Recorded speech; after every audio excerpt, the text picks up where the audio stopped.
call this meeting of the August 9th meeting of the Planning Commission to order. Those of you who are looking maybe for the first time, I'm obviously not Mr. Pates. He expects to be here a bit later. He's been delayed, so we'll get started. The first order of business is the Pledge of Allegiance. I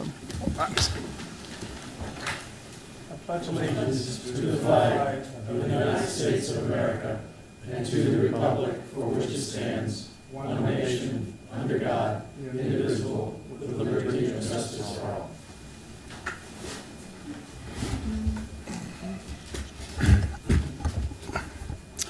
all. Next item on the agenda is the approval of the minutes for the 1st of July 12th work session. Do I hear a motion to approve? So moved. Second. All in favor, say aye. Aye. Aye. Opposed? And then the July 12th regular meeting of the Planning Commission. Motion to approve. Second. Moved and seconded. All in favor, say aye. Aye. Opposed? Okay.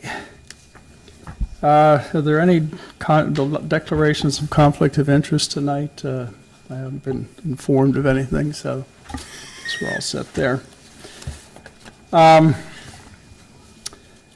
We have 4 public hearing items tonight, and for the public hearings, after the initial presentation by the staff and by the applicant, the public hearings are 5 minutes to speak on the topic. If anybody has additional comments on other topics other than the public hearing topics, there's a general public comment period at the end of the meeting after the regular business for 3 minutes.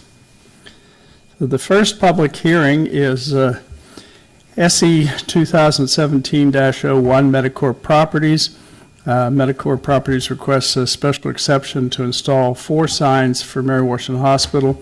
We've already approved 2 of those signs at an earlier meeting, and they're changes to signs 1 and 2. So I'll turn this over to Ms. Sherman to give us the background. I think the last time we discussed this, Mr. Gant asked the question, what is substantial conformance or change? And this, we have a substantial change here, and so that's why we are back before you tonight. Can I please have the computer? Thank you. So the background on this, we went through this pretty thoroughly last time, but there have been changes by the applicant for signs 1 and 2. There have been no changes to the requested signage numbers 8 and 10.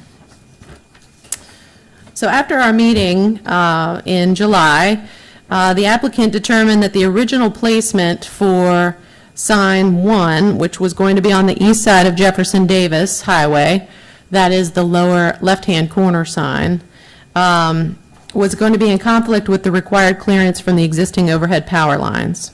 The applicant considered alternatives: 1, having a shorter, smaller sign at that location, or 2, moving the sign further north along Jefferson Davis Highway, or 3, moving it within the median, which is the current request. The applicant determined that option 3 provided the best visibility and early alert for drivers accessing the hospital campus from the northbound lanes of Jefferson Davis Highway.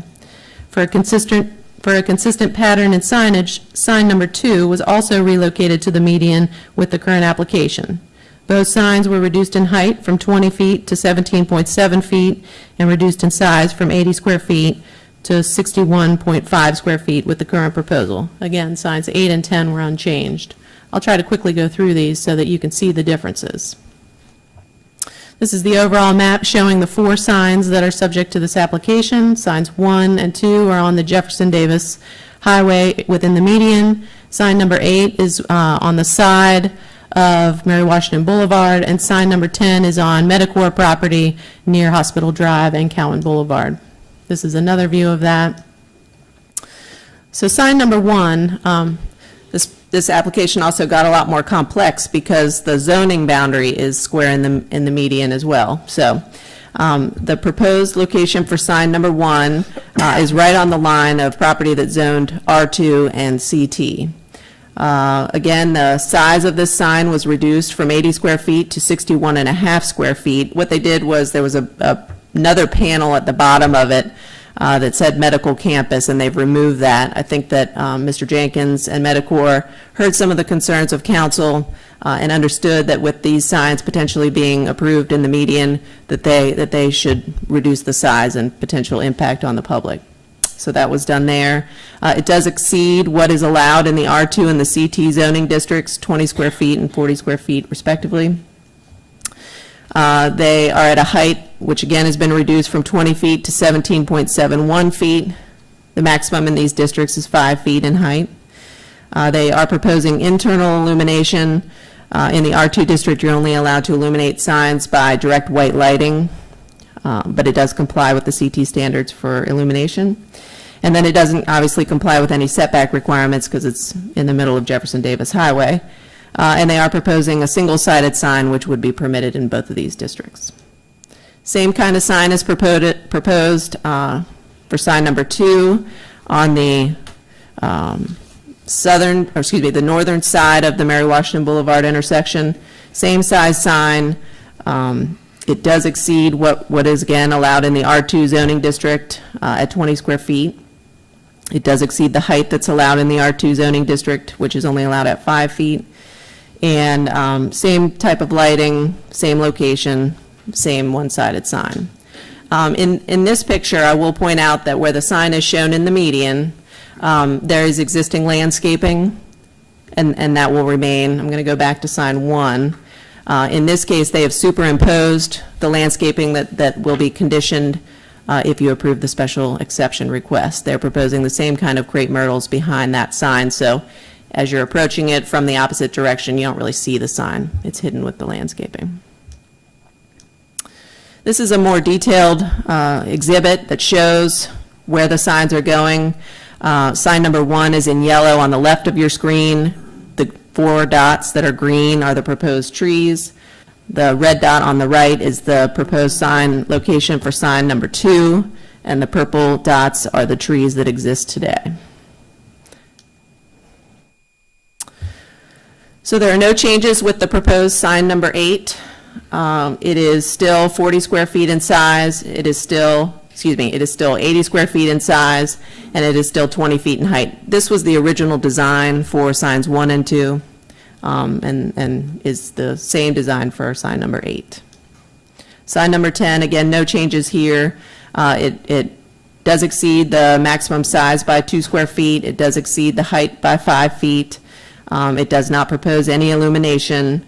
It does not meet the setback criteria, and it is a double-sided sign. It's going to go pretty much where the existing Medicor sign is shown in your bottom left-hand picture. So this is a summary of the differences of what's allowed by the UDO. The items in yellow, we've gone over. Those are the items that need to be granted a special exception to permit the signs. We do evaluate special exceptions for certain criteria. One is consistency with the comprehensive plan. The sites for signs number 1 and 2 are located on the border of planning areas 4 and 5 and are designated as institutional and transitional office. Mary Washington Hospital is one of the city's institutional partners and is a large employment center in the city. One of the comprehensive plan policies for institutional jurisdictional partnerships, as listed on page 157 of the plan, is to maintain strong liaisons with the University of Mary Washington and Mary Washington Hospital to share information, support each other's initiatives, and to coordinate efforts. This is an example of supporting each other's initiatives. The sites for signs number 8 and 10 are located in planning area 4 and are designated as transitional office. The first opportunity in the land use planning area 4 is to support the continued development of Mary Washington Hospital Medicor and the medical campus and surrounding supportive services.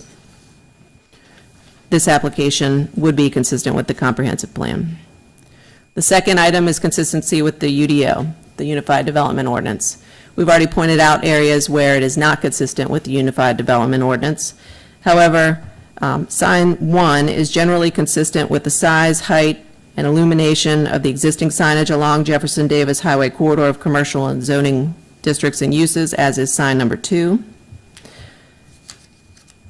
Sign number 8 does exceed the maximum permitted height and size and is located off-site within public right-of-way. There's no other signage on Mary Washington Boulevard at this location, so there's nothing really to compare it to, but it is pretty much screened with the landscaping and the hill adjacent to the commercial uses behind it, and there's really nothing across from it. So it really wouldn't stand out as unusual in that corridor. Sign number 10, again, does not conform with all the UDO sign regulations. It exceeds the maximum permitted height and size and is located only 1 foot behind the property line. While the sign does not conform to all of the requirements of the CT zoning district, the location along Hospital Drive is the gateway to the larger hospital campus, which is zoned Planned Development Medical Campus, and sign number 10 would be consistent with the larger campus zoning district allowance for signs. Number 4, whether or not there's been sufficient time for investigation. There has been. All of the notices have been sent. We're holding this public hearing tonight. Number 4 is whether the special exception is consistent with the principles of good zoning practice, including the purposes of the district in which the special exception would be located, existing and planned uses of surrounding land, and the characteristics of property involved.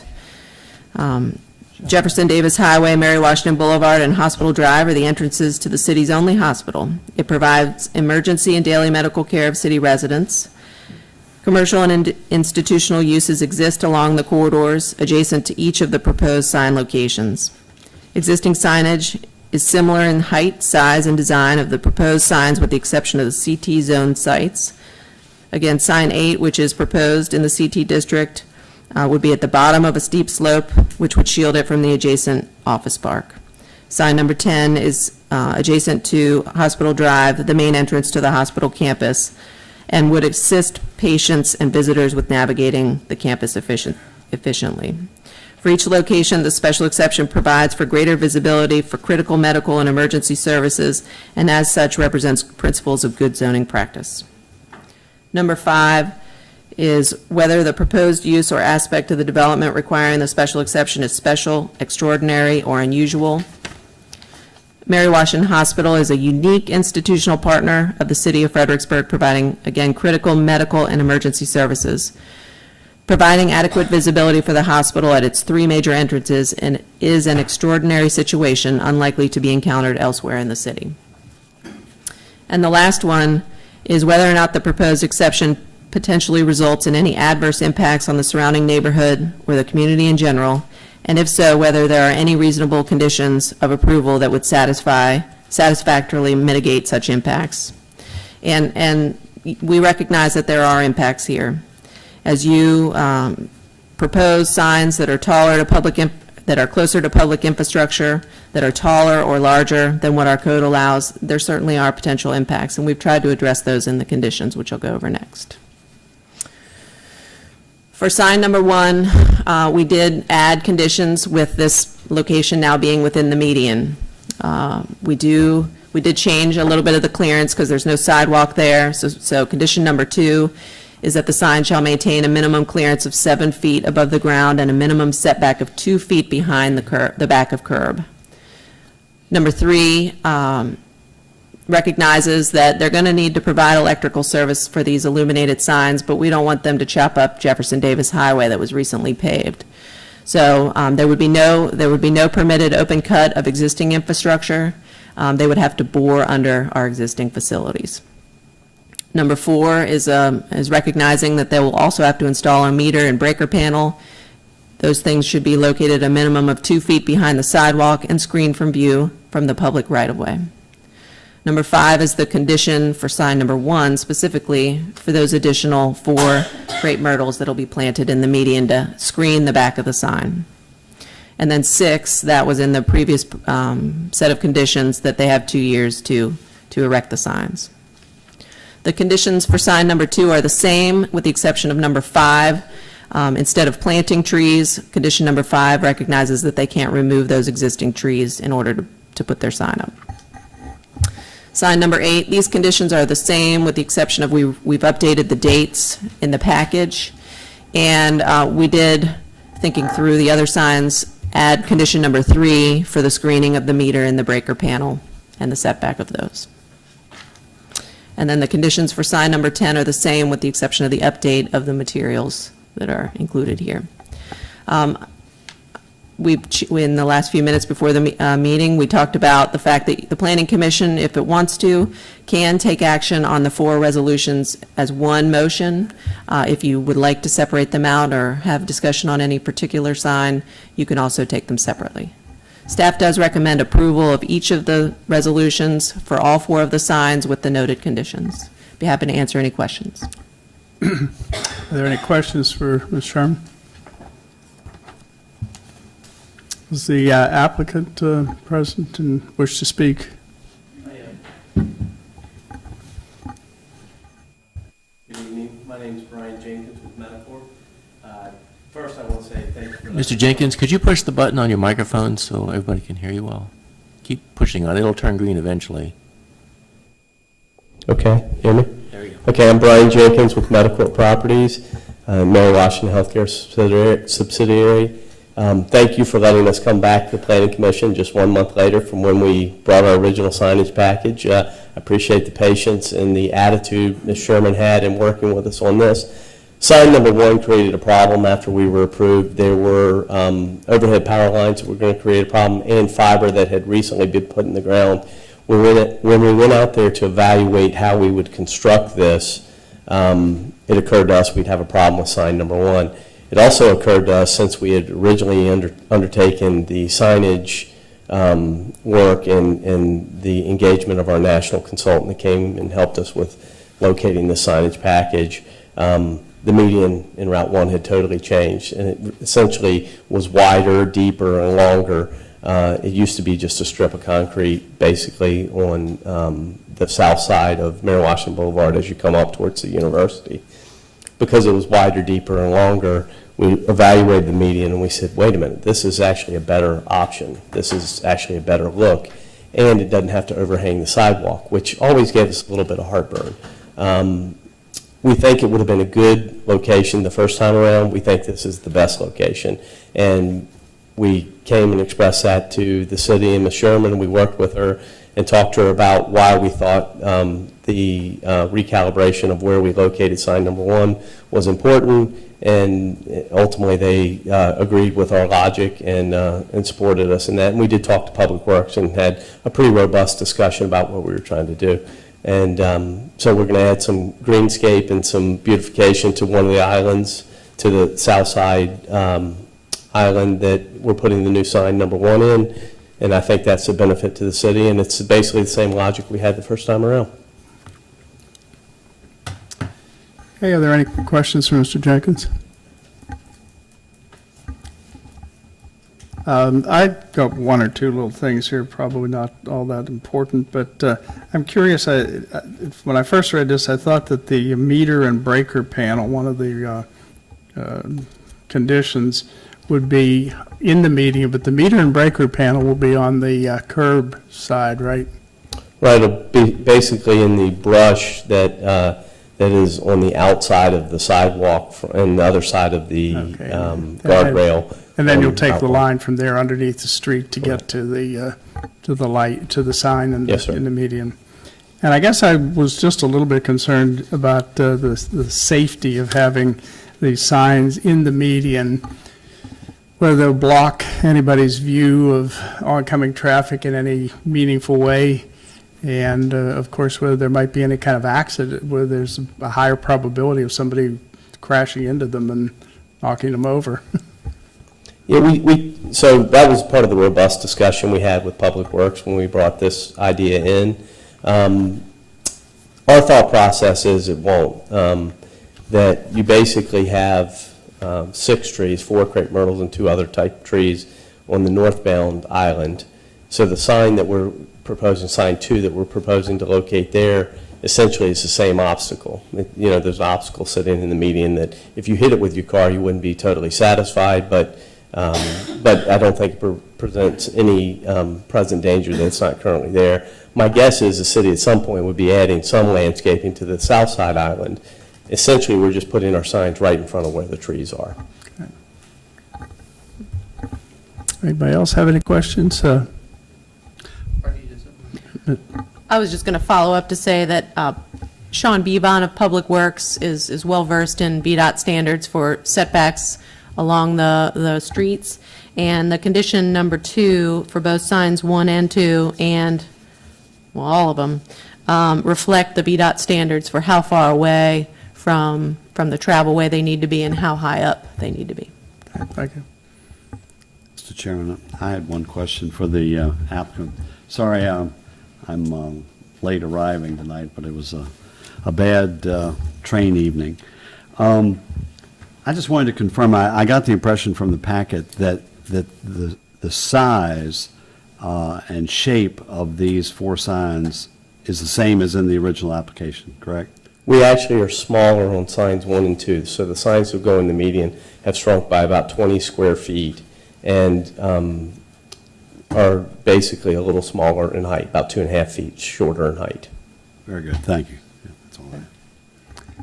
Okay, thank you. If there are any speakers for the public hearing on this, and I forgot earlier, if you do speak at the public meeting hearing, you should give your name and address and zip code for the record.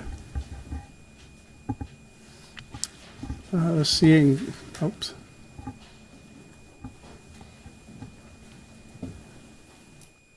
Rupert Farley, 1305 Caroline Street, 22401.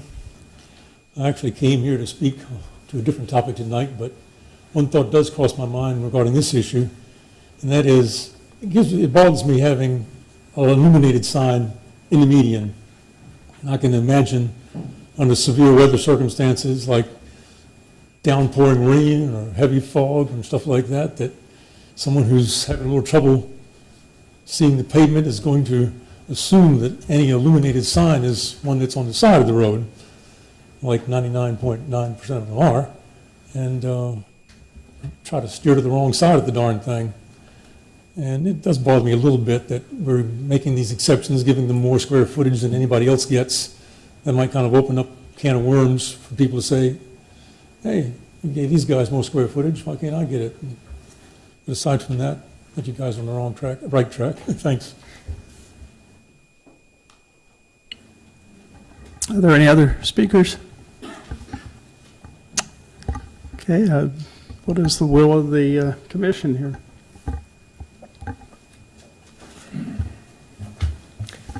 Mr. Chairman, I'd like to make a motion to recommend approval of the ordinance granting special exception to Medicorp properties. I think that it's a better design than the previous one. I'm not particularly concerned about the signs in the median.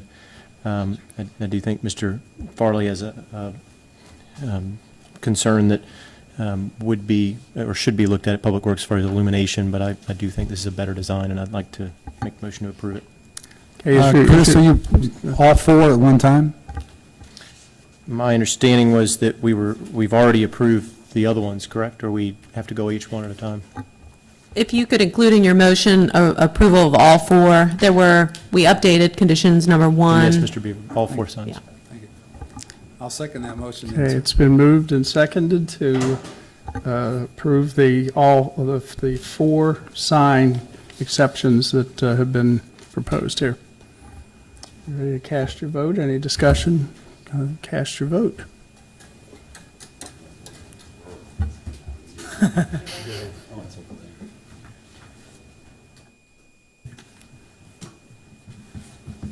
Okay. Motion carries 7-0. And at this point, I'll turn it back over to the real chairman.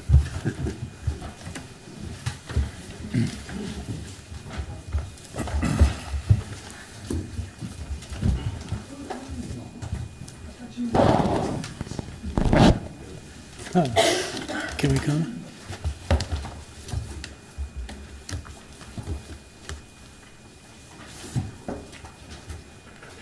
Yes, I'd like to thank Dr. Gratz for substituting for me this evening. We'll now move on to item number 6 on the agenda. This is a public hearing for SE 2017-02 Timber Nest Ltd. Requests an amendment to special exceptions for general density and density in the floodplain to develop 506 through 512 Sophia Street. and a portion of 525 Caroline Street in the downtown commercial zoning district. On September 27, 2016, City Council granted a special exception to demolish, permitting a total of 14 new units at a density of 29 units per acre, and the proposed special exception would permit 16 new units on the same site in the approved structures at a density of 31 units per acre, and allowed by right in the commercial downtown zoning would be 12 townhouses per acre and 18 multifamily units per acre. In addition, property in the 100-year floodplain is limited to 1/2 of the permitted density.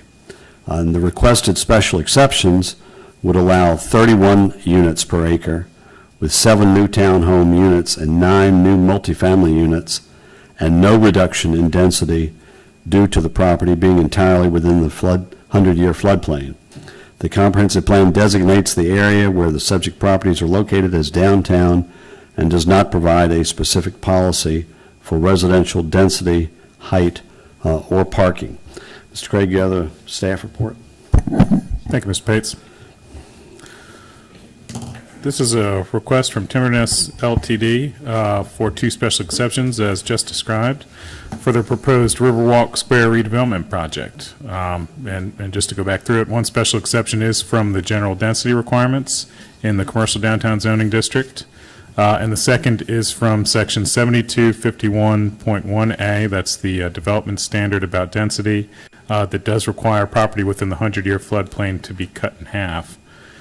Timber Nest LTD owns 2 adjacent parcels. They're on the screen now, outlined in red. They're both zoned commercial downtown, and they are both completely within the 100-year floodplain. They're in the middle of the 500 block of Caroline and Sophia Street, so they're in the center of our historic core. 1 parcel is 0.66 acres, and that's the top parcel that goes from Caroline to Sophia Street. It contains the Frederickbsurg Square building, historic building, and its associated 26-space parking lot, which you can see going from left to right on your screen all the way to Sophia Street. The second parcel is a 0.33 acre parcel that contains 13 aging townhomes. That's the bottom parcel. It's more of a square. They front mainly on Sophia Street, and the existing residential density on that parcel is 40 units per acre. In 2016, Timber Nest LTD received 2 special exceptions in order to demolish the 13 aging townhomes, reconfigure the lots, and then build 14 new dwelling units, 7 townhomes and 7 multifamily units. After receiving the special exception, the applicant began to work on developing the Riverwalk Square project. He received Architectural Review Board approvals for the demolition of the 3 existing townhome buildings, the 13 aging townhomes, and also ARB approval for the new proposed buildings that you see here on his proposed site plan. He submitted a boundary line adjustment to reconfigure the parcels, and last night received City Council approval to replace the 26 spaces associated with the commercial use in the Frederickbsurg Square building, which will remain, and that's what you see on the left of your screen, through a sublease of parking spaces in the Sophia Street parking garage. This slide is identical to the GDP that was approved in 2016, with the exception of what is highlighted in green. So 9 units instead of 7. An existing adjoining fence, if removed, the owner is going to replace that. We'll talk about that in a minute.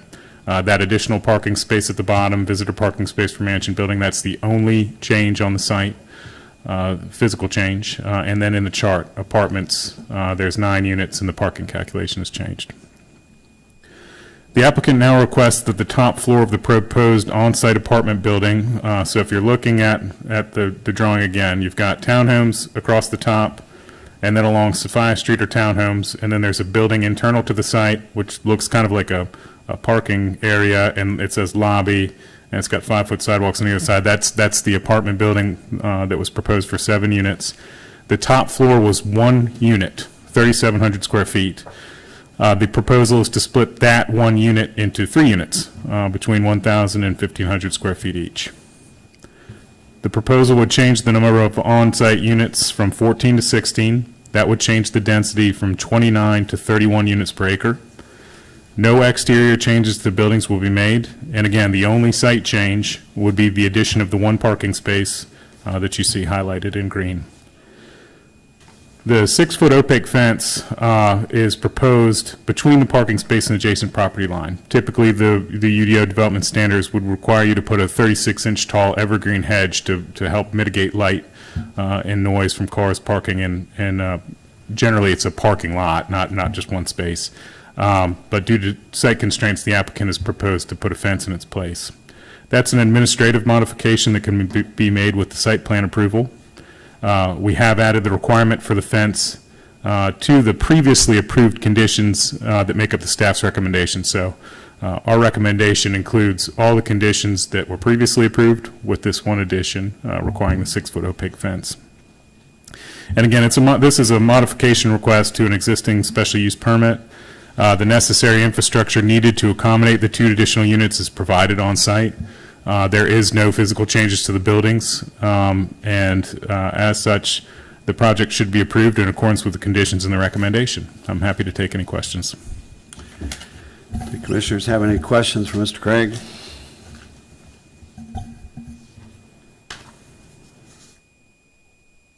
Well, I do. Mr. Craig, I was wondering here on the recommended conditions, number 4 says the applicant shall obtain an approved alternative parking plan for the replacement of the 26 parking spaces existing on the project site. Now, you referenced some sort of sublease by council. Does that have anything to do with this condition? That is it. Yes, sir. Can you explain it some more for us? The 26 parking spaces in that parking lot are associated with the commercial use in Fredericksburg Square. To continue operating that commercial use and to develop the new residential use as a standalone project with its own infrastructure, the requirement was made that the applicant would get an approved alternative parking plan in accordance with the UDO to somehow mitigate those 26 spaces one way or the other, pay for them, get this sublease with the Marriott, which was what was contemplated with the city council, or find some other shared parking agreement. The applicant has worked since that approval to obtain the sublease, and that was what he had discussed with the city council, and it was agreed to last night. I don't know that it was executed or not. So he's taking the steps to meet that standard to continue his commercial use of Fredericksburg Square. So how does that work with the lease that the Marriott has? Well, that's a good question. The Marriott had leased a certain amount of spaces from the city in the Sophia Street deck. After going through their usage numbers, they have excess spaces. They are permitted to sublease spaces to the city as part of their lease of spaces from the city. And the opportunity was identified for this type of sublease to occur, but it did require city council approval, and that was what happened last night. How many spaces are being sublet? 26. 26. And what's the term of that lease? That's a good question. I don't know the details of that lease. And again, this sublease relates to the commercial use of the property. This exception request is for the residential portion of the property. So we've kind of handled those two separately with this application. This request really relates to the residential side of the proposal. The commercial aspects, they were handled kind of with the first special exception. Mitigate your parking, and that's kind of what he's doing. Well, what parking is being provided on-site for the residential? He is providing both that one additional space outside of the building and then spaces in the garage, and those spaces in total meet the required residential parking. So it's a self-contained project. He has got all the infrastructure needed for the residential parking. So where is the parking on here? If you go back to the computer, please. Yeah. Each townhome has 2 units, 2 parking spaces in the garage, which is... In what garage? Okay, so townhomes, 1, 2, 3, that's along Sophia Right. Street, 4, 5, 6, 7, that's on the northern line. You see the little dashed lines there, those are their garages. So they have 2 parking spaces in each unit? Yes, sir. Okay. And for the apartments?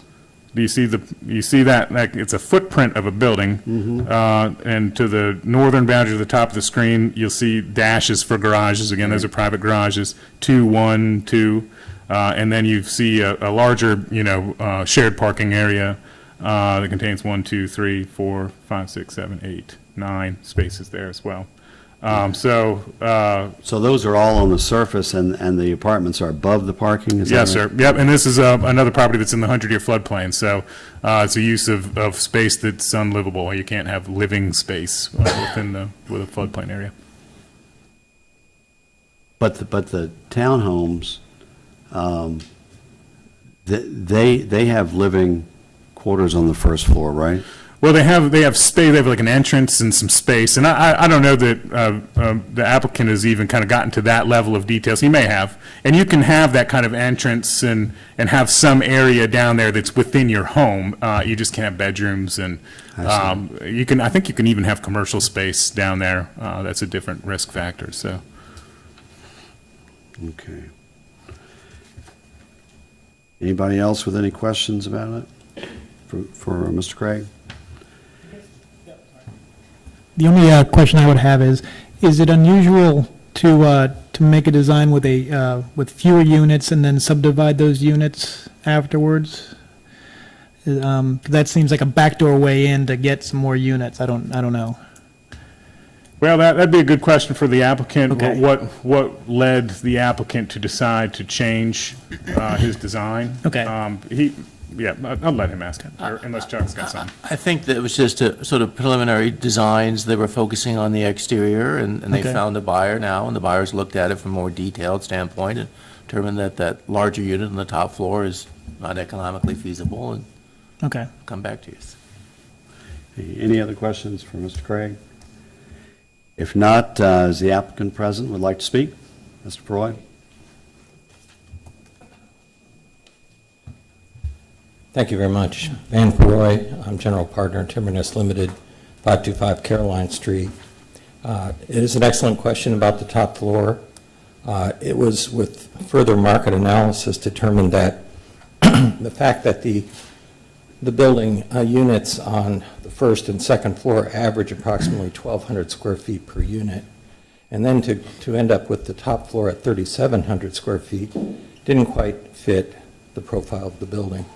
It also kind of puts you in a situation for marketability purposes that isn't as flexible as we found out we needed. So the modification will give us the flexibility, depending on what potential buyers might decide they want, to go to the potential of 1,000 plus square foot units, which would be more in accord with the other unit floors. The other possibility could be 2 units of 1,500 or so square feet. But to have 1 unit on the top at 3,700, the price point and marketability wasn't in alignment with the rest of the building. And as in the previous applicant, if we had it to do over again from the very beginning, we probably would have simply put that number in from the beginning. But as Mr. Craig mentioned, there is absolutely no change in the design, no requirement for the ARB. It's all internal in terms of where the walls are going to be placed on that top floor.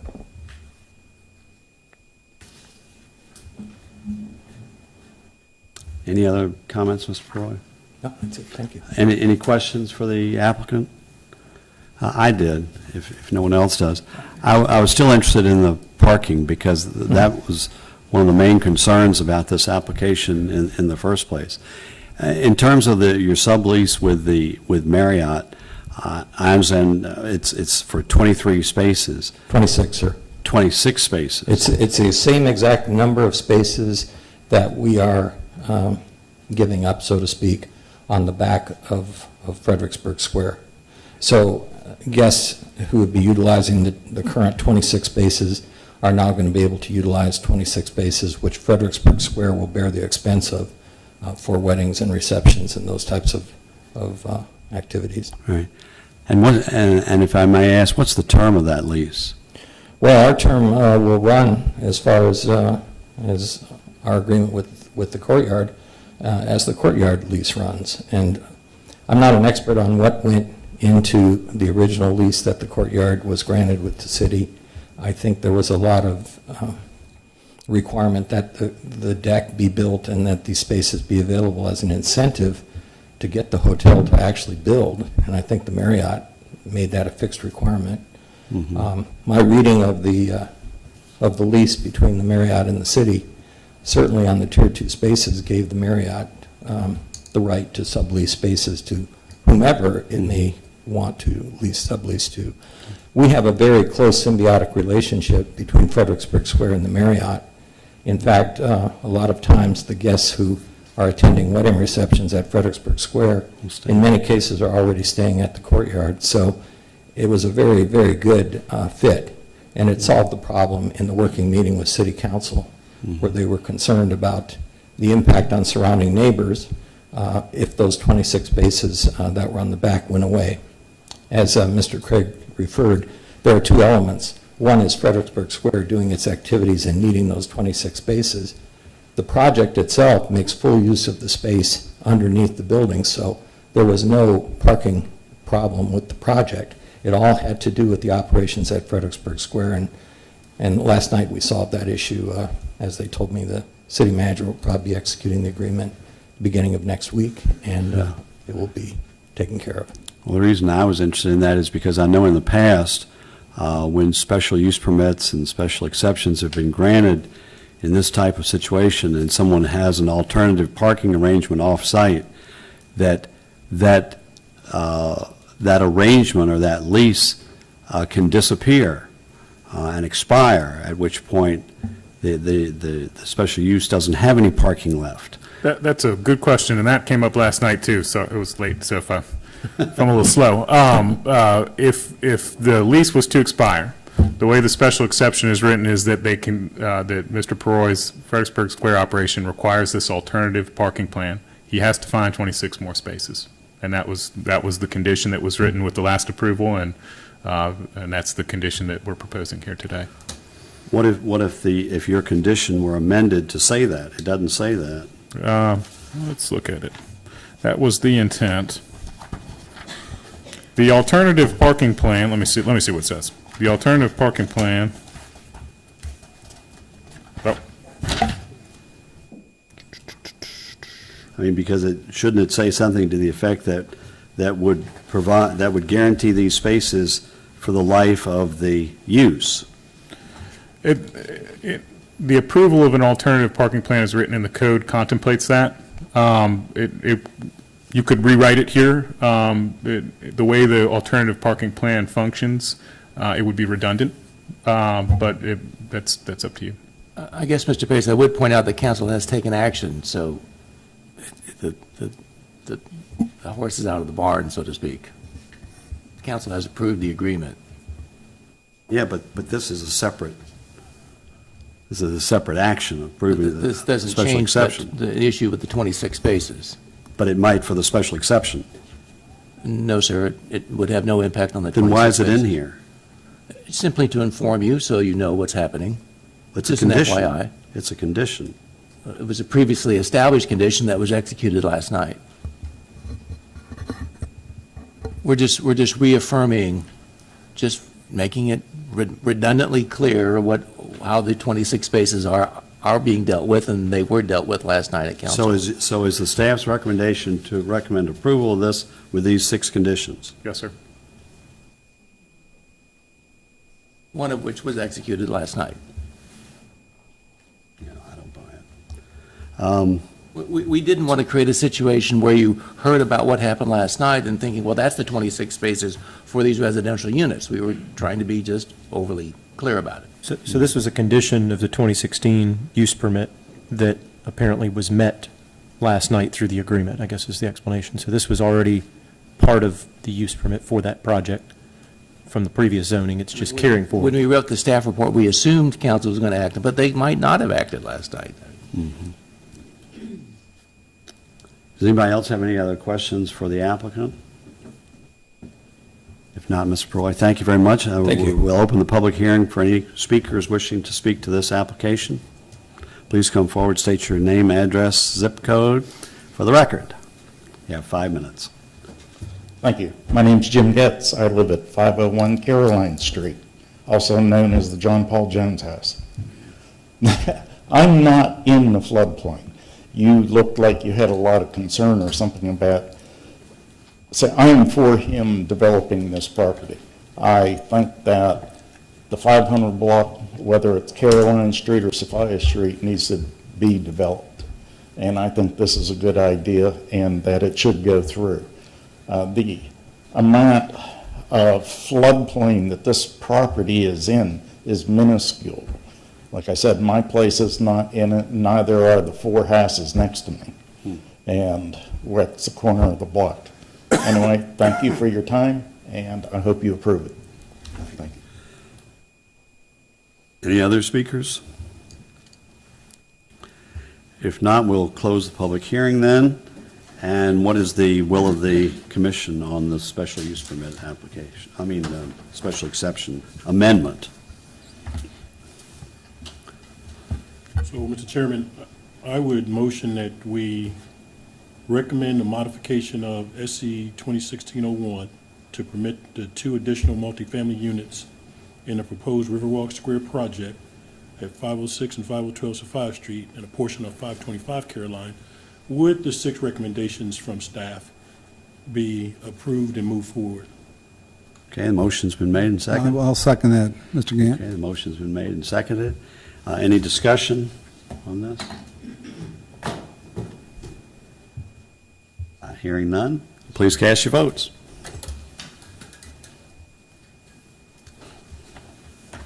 Okay, the motion passes 6-1. Very good. Okay. Moving on to the next item, agenda item number 7, public hearing. This is SUP 2017-04.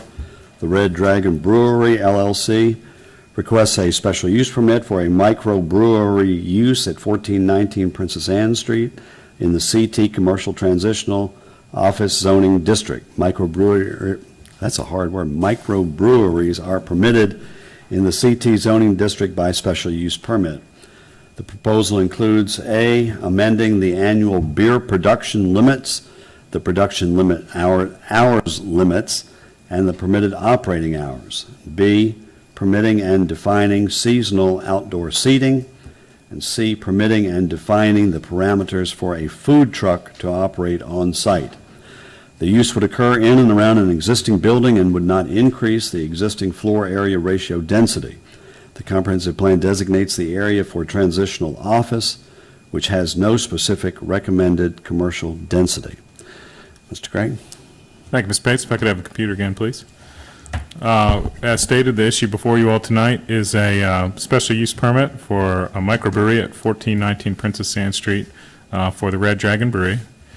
The Red Dragon Brewery was initially permitted in 2015, thank you, Robin, and began operation in 2016.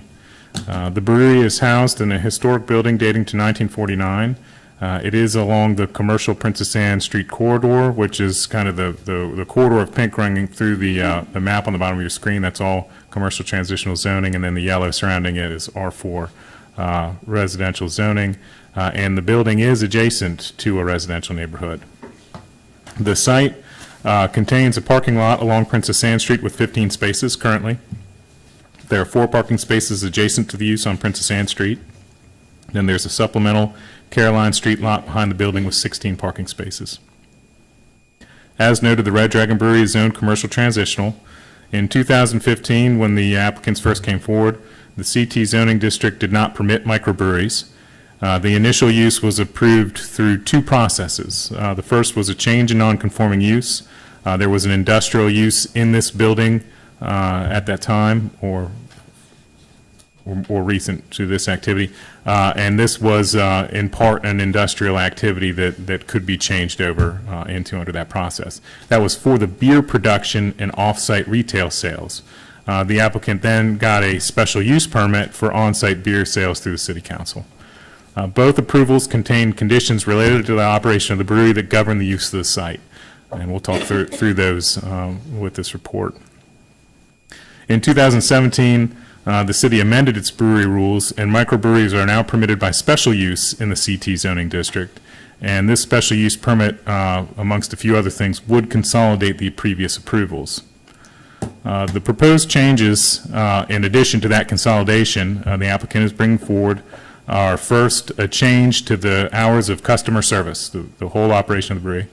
The hours are proposed to expand from 9 p.m. To 10 p.m. Monday through Thursday, from 10 p.m. to midnight on Friday and Saturday, and from 6 p.m. to 10 p.m. on Sunday. So the current operating hours as conditioned are on the left, and then the proposed hours are on the right column of that table. In addition to the change in hours, the applicant proposes to permit outdoor seating. The seating areas would be limited to those shown in the screen in blue on the bottom left. So it's a sidewalk cafe adjacent to the front doors, which are right there at the top of the screen. And then they are proposing to wrap the building with an additional seating area. Outdoor seating would have its own hours limitation, and this chart up in the top right is from the staff report, and you can see in the top right column are the proposed hours for outdoor seating. They'd be limited to 9 p.m. Customer service Sunday through Thursday, and 10 p.m. Friday and Saturday. The general rule for outdoor seating at a restaurant in the commercial transitional zoning district is 10 p.m. So this is in conformance and on the weekdays more restrictive than that general standard.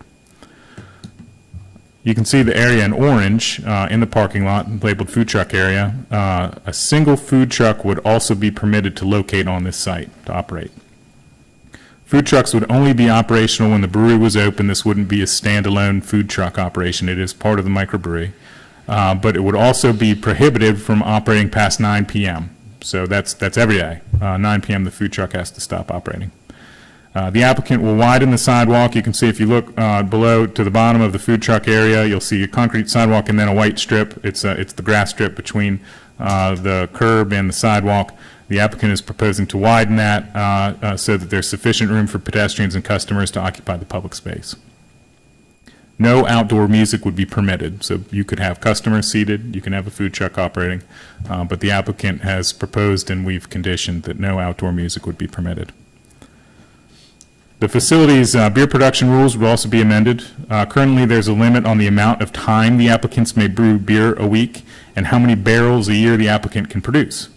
The limits related to the nature of the change in non-conforming use. The brewery could only technically brew beer, like in sense of like how many hours, for the same amount of time per week that the previous user operated their business. So they were tethered to what this previous group, their hours, and it was 54 hours. So that's where that number came from, and it's part of that change in non-conforming use process. Approving the use through the special use process would permit the removal of that kind of artificial, in some ways, limit on brewing hours. It would also permit the brewery to brew beer in accordance with state and local standards for microbreweries, and that's 10,000 beer barrels annually. And the state has a staggered licensing, and when we did our brewery update, we tied our local rules to the state licensing rules. Microbrewery being the low category, which is 0 to 10,000 barrels. And then the state may just go from there as a general brewery license. We actually did a mid-level brewery, which is called a local brewery, that's 10 to 30,000. And then we have the regional brewery, which is a big facility, and that's above 30,000 barrels. I think we even capped that at 250, and we have a heavy manufacturing use too. But all that detail to state that microbreweries is the lowest level use. It's tied to state permitting. That's where that number comes from. They would be required to turn their license into us so that we can always be, that's how we'll check the amount of production. It's straight out of their state licensing. They can't exceed it. Several production-related conditions are proposed to remain in place. No exterior lighting will be permitted on Pitt Street. That's a condition that exists now and will continue. All brewing, bottling, and packaging will be required to take place within the building. That's a condition now. It's a condition that will continue. Trucking and loading hours will remain the same as previously established.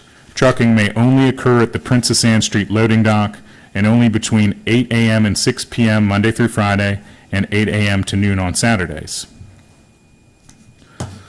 The UDO sets evaluative criteria for special use permits, including compliance with the city's vision, the comprehensive plan, and the UDO, and harmony with existing neighborhoods. The city's vision in this area is for commercial businesses to be a part of the revitalization of Princess Anne Street. And in this area, in the CT area, the vision is also that businesses operate in a low-intensity manner. in order to measure that, the UDO lists potential impacts, and mitigating these impacts is one way that we use to measure the level of intensity of a use. The major potential impacts of the use are shown on this screen, so we've kind of listed the bullet points here. These are the big potential impacts from a use like this, along with the conditions, the kind of sub-bullets, and these are out of the staff recommendation, that will mitigate any potential impacts of Red Dragon's expansion. Starting with traffic and parking congestion, there's sufficient access to the site from Princess Anne Street and sufficient parking for the use. There are 33 total spaces available. With the additional seating in the food truck, the use still only requires 14 parking spaces. There was a requirement discussed during the initial neighborhood meetings about this use back in 2015 that all employees park off-street.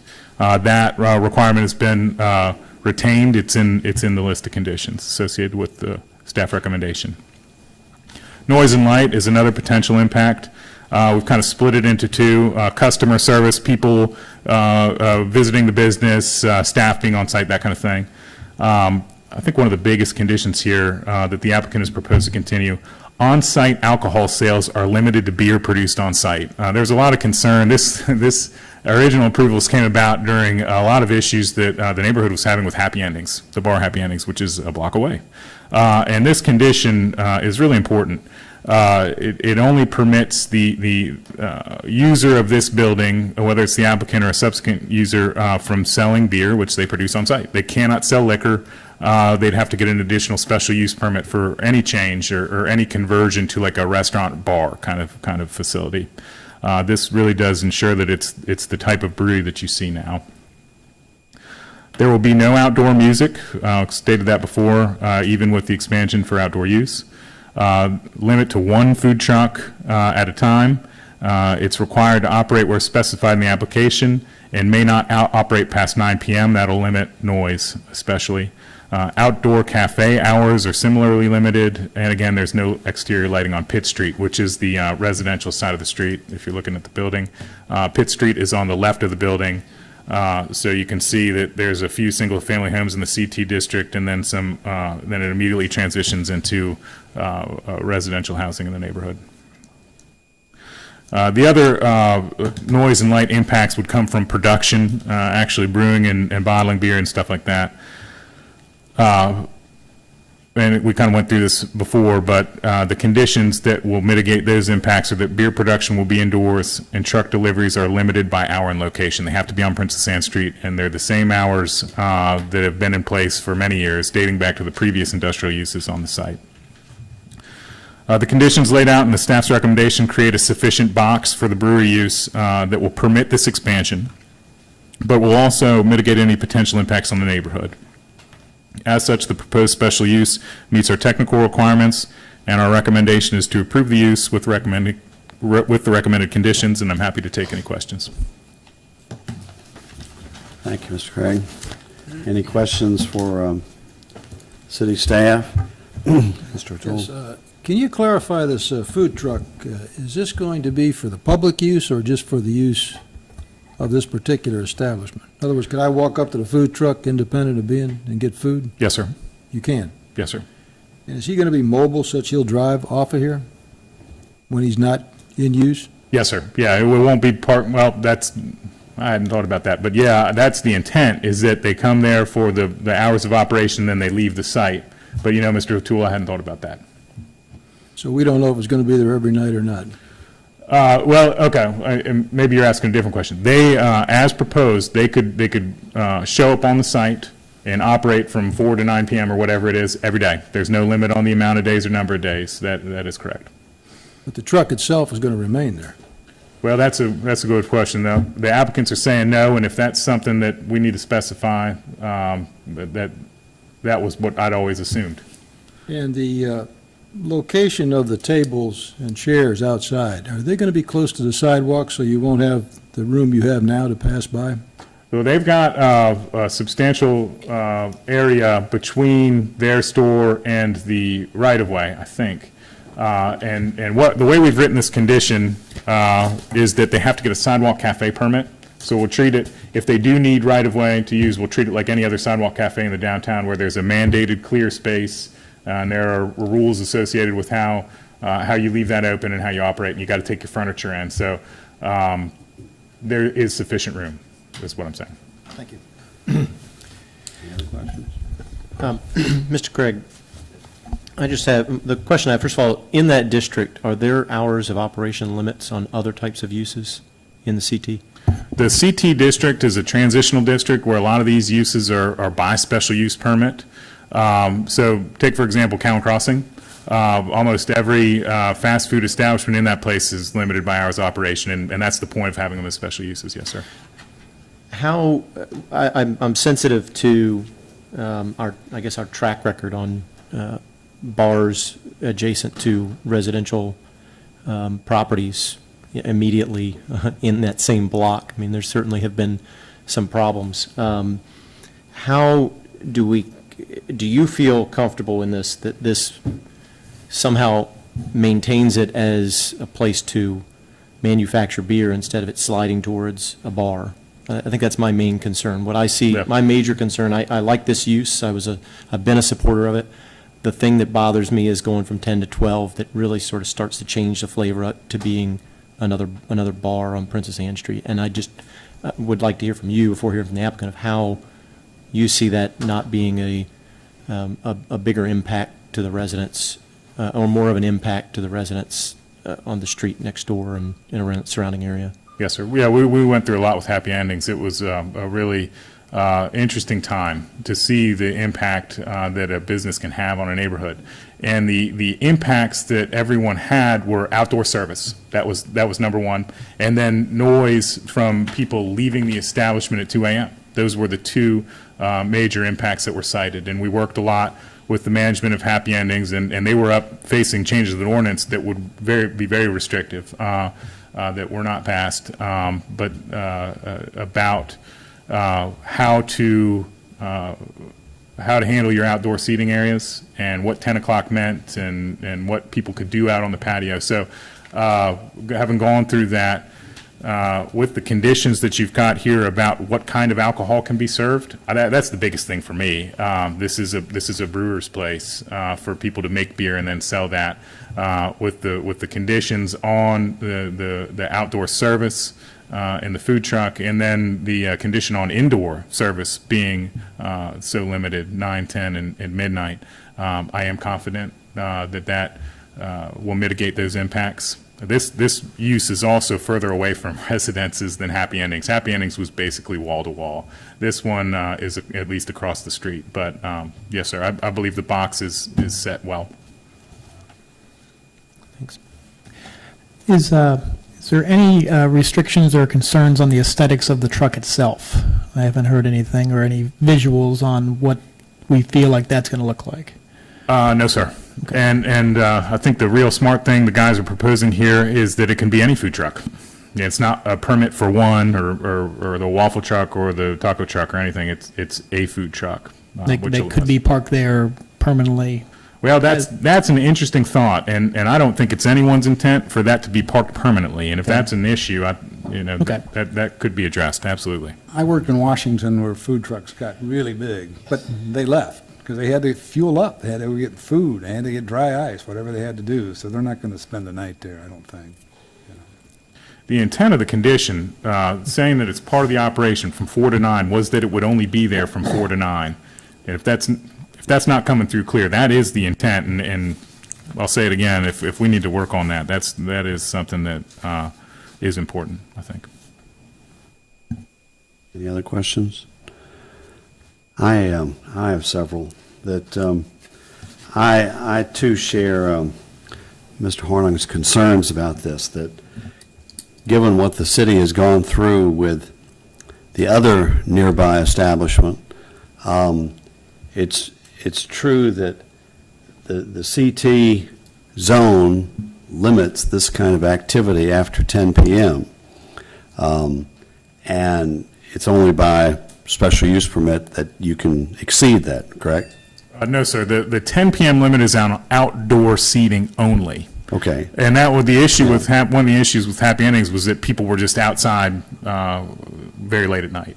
And so setting the bar on enforcement of that was a big issue, and we went through a lot working with the management on that. And then there was a secondary impact, which was people leaving the inside. It wasn't activity on the inside that was really problematic, believe it or not, for the neighbors. There really wasn't a lot of noise. It was people leaving at 2 a.m., car doors shutting at 2 a.m. That was the impact. But I'm not sure I see the difference between an establishment that's serving beer until midnight as opposed to outdoors, as opposed to a restaurant serving later. What's the real difference? Yeah, and I don't think that's a proposal. So there's 3 levels of hours of operation. This is complex. The general operation of the inside I'm tap talking room. about outdoor. Yeah, outdoor is limited to 9 p.m. on weekdays and 10 p.m. on Friday and Saturday. Food trucks, I'll do it in order of intensity. Food trucks, 9 p.m. period, and then, well, I think the truck leaves. That was what I thought. The outdoor seating area, 9 p.m. on weekdays. Let me get this right. 9 p.m. on weekdays, 10 p.m. on Friday and Saturday. And then inside the building, 9 p.m., that's the one that gets a little complicated. Let me see.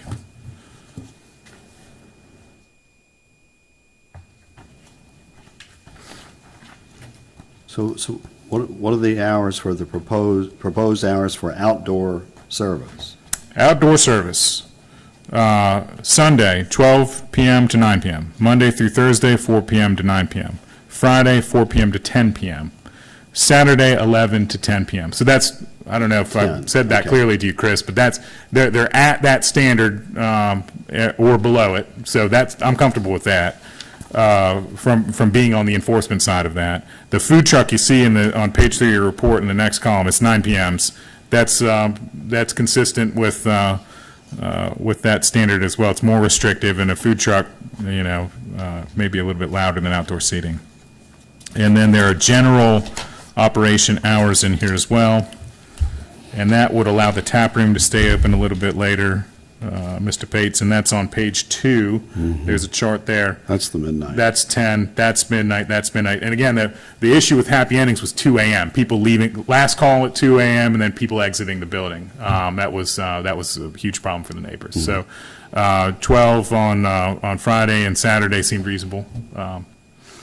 Mr. Warner, one way of dealing with those kind of potentialities is on something like this would be potentially to have a sunset provision in the special use permit, so that if it lasted, say, several years, then if the establishment had a good track record, they shouldn't have any trouble getting it extended. That's one way it's been dealt with in the past. Any other questions for Mr. Craig? If not, would the applicant like to speak to the application? How you doing? My name is Tom Evans. I'm the president of Red Dragon Brewery. I'm here with Dan Baker, the vice president. I'll speak to just one part about the incidences and things like that, about our hours. I was currently a law enforcement officer with the city of Frederickbsurg.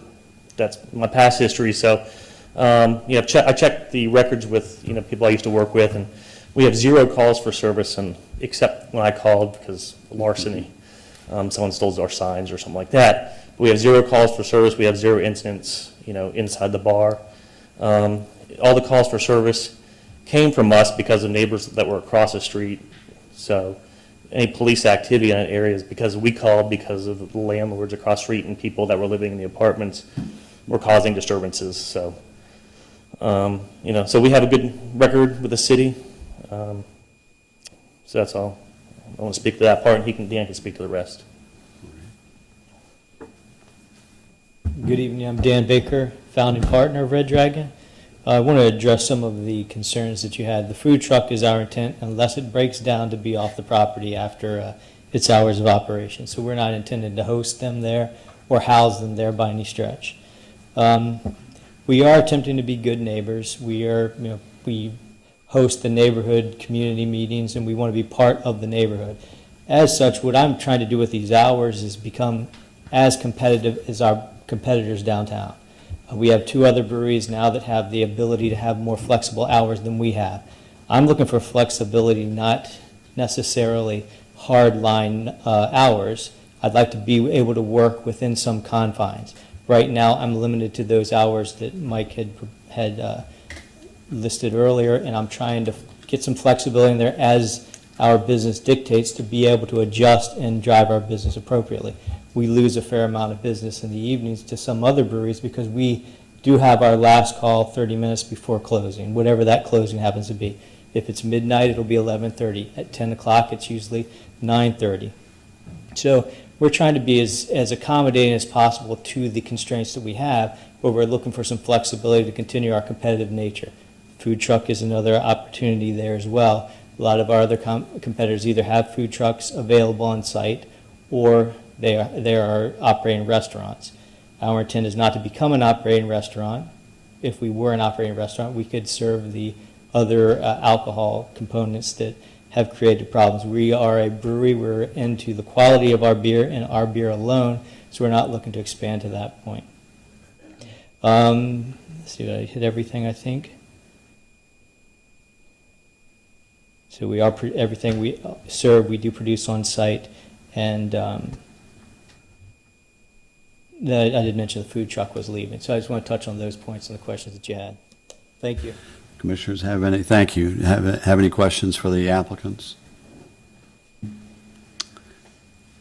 If not, we'll open the public hearing. Anybody wishing to speak to the application, please come forward.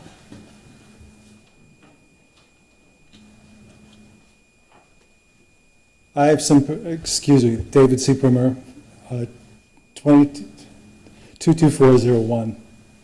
I'm a former teacher, so I've got my prepared remarks already printed out for you. If I could approach and give them to you, or would you prefer me just to simply read this and leave them here? Give them to the clerk. Robin? I'm sorry, could you give your full address, please? 1509 Caroline Street. Thank you.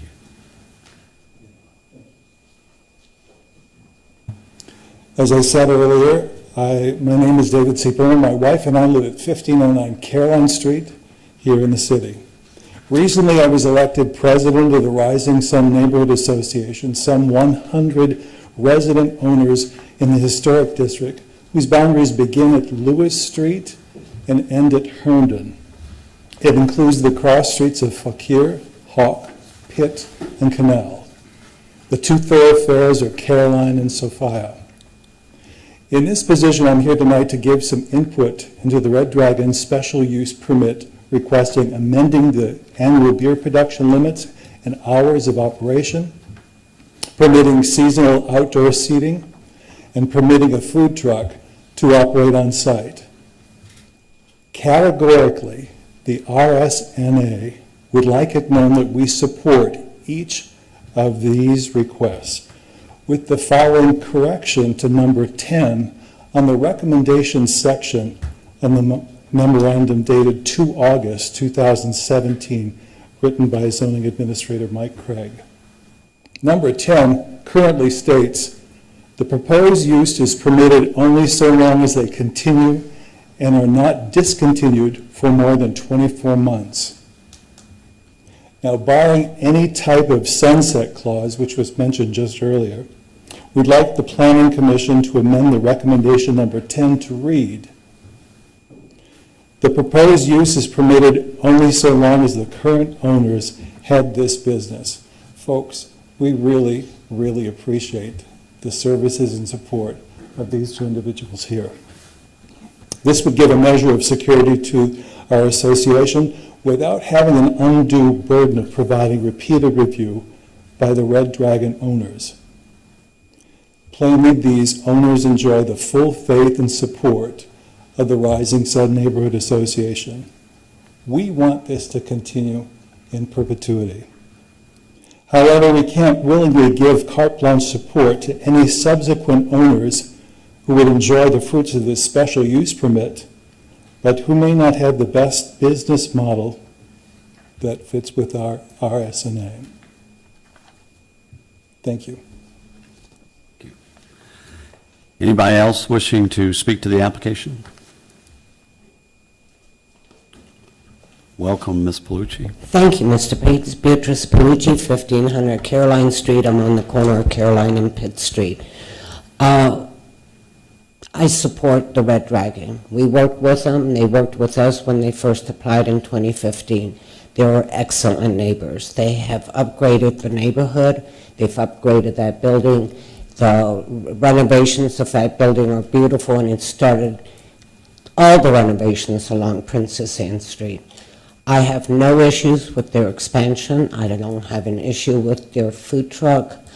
I do share your concerns, Mr. Horning. You know, I appreciate them, but I don't see that happening with this establishment. But I would like you to consider a sunset clause, only because we don't know what's going to happen in the future. And although Dan and Tom tell us they want to be there forever, no one knows what's going to happen.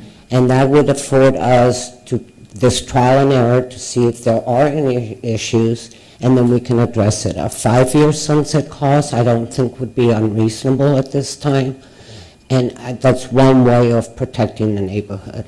But that would be the only comment I have, because everything else they've done is everything we've asked for, they've done.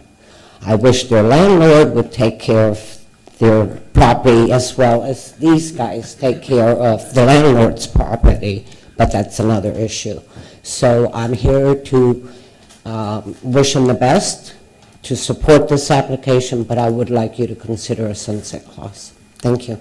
Thank you. Anyone else wishing to speak?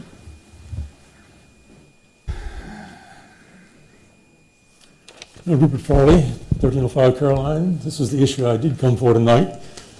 Just in case some people came to oppose this, I thought I'd come down and lend a word of support. It looks like I didn't need to make the trip. Everybody seems to be in agreement. There's one thing that caught my attention, though, that I wasn't aware of until the presentation, and that is the food truck sidewalk widening detail. I hadn't heard about that before. I do object to widening the sidewalk into the median, the green space. You know, we've lost a lot of green space and trees since I was a kid here, and I kind of hate to see us lose anywhere along, not only along Princess Anne Street, any place in town. So if they could get by with not encroaching on the greenery and trees there in front of the food truck, then I would be 100% in favor. Thank you very much. Thank you, Mr. Farley.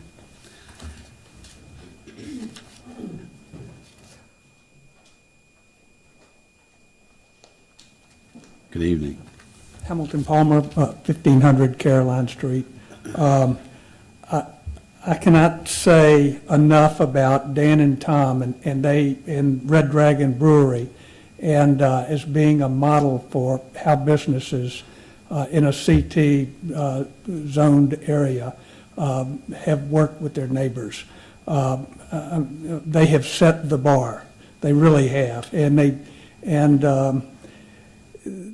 think the challenge is for staff and for the Planning Commission and for the, not Board of Supervisors, City Council, is to try to come up with a way to, I'm going to say, for a subsequent owner to come through, try to come up with a way that doesn't cost the current owners of Red Dragon to, I'm going to say, impede what it is that they want to do, and have a sunset in there. Try to come up with a way for a sunset that is incentivized. And if there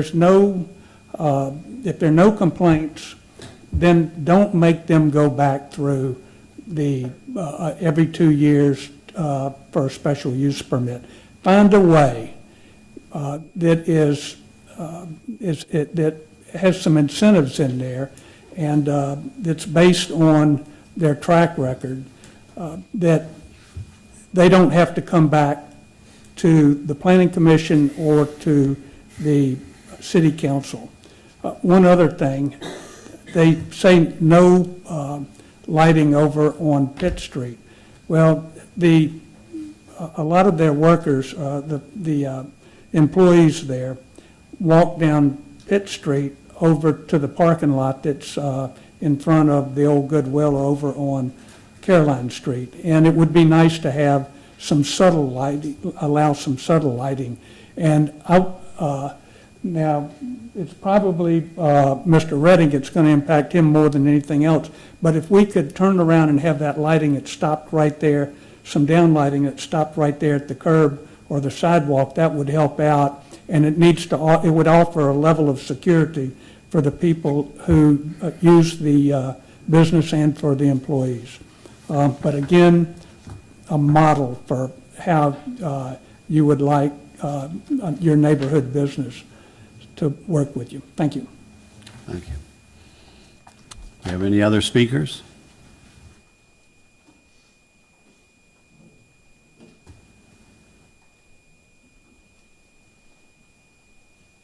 Good evening.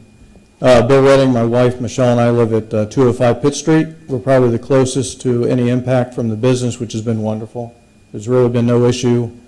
The parking was addressed early on. That was taken care of. Their lot, when I go out my front door, I look right at their side of their building and all their curbside. It looks beautiful. So, and we've had no issues with noise or trash or anything that I can think of. So we're all for this business continuing in the same way they are and approving these conditions. Thank you. Anyone else?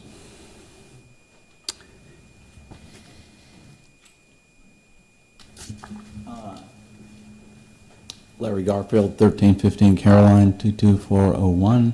And I just want to say the same thing that every other speaker has said tonight. These guys are great neighbors.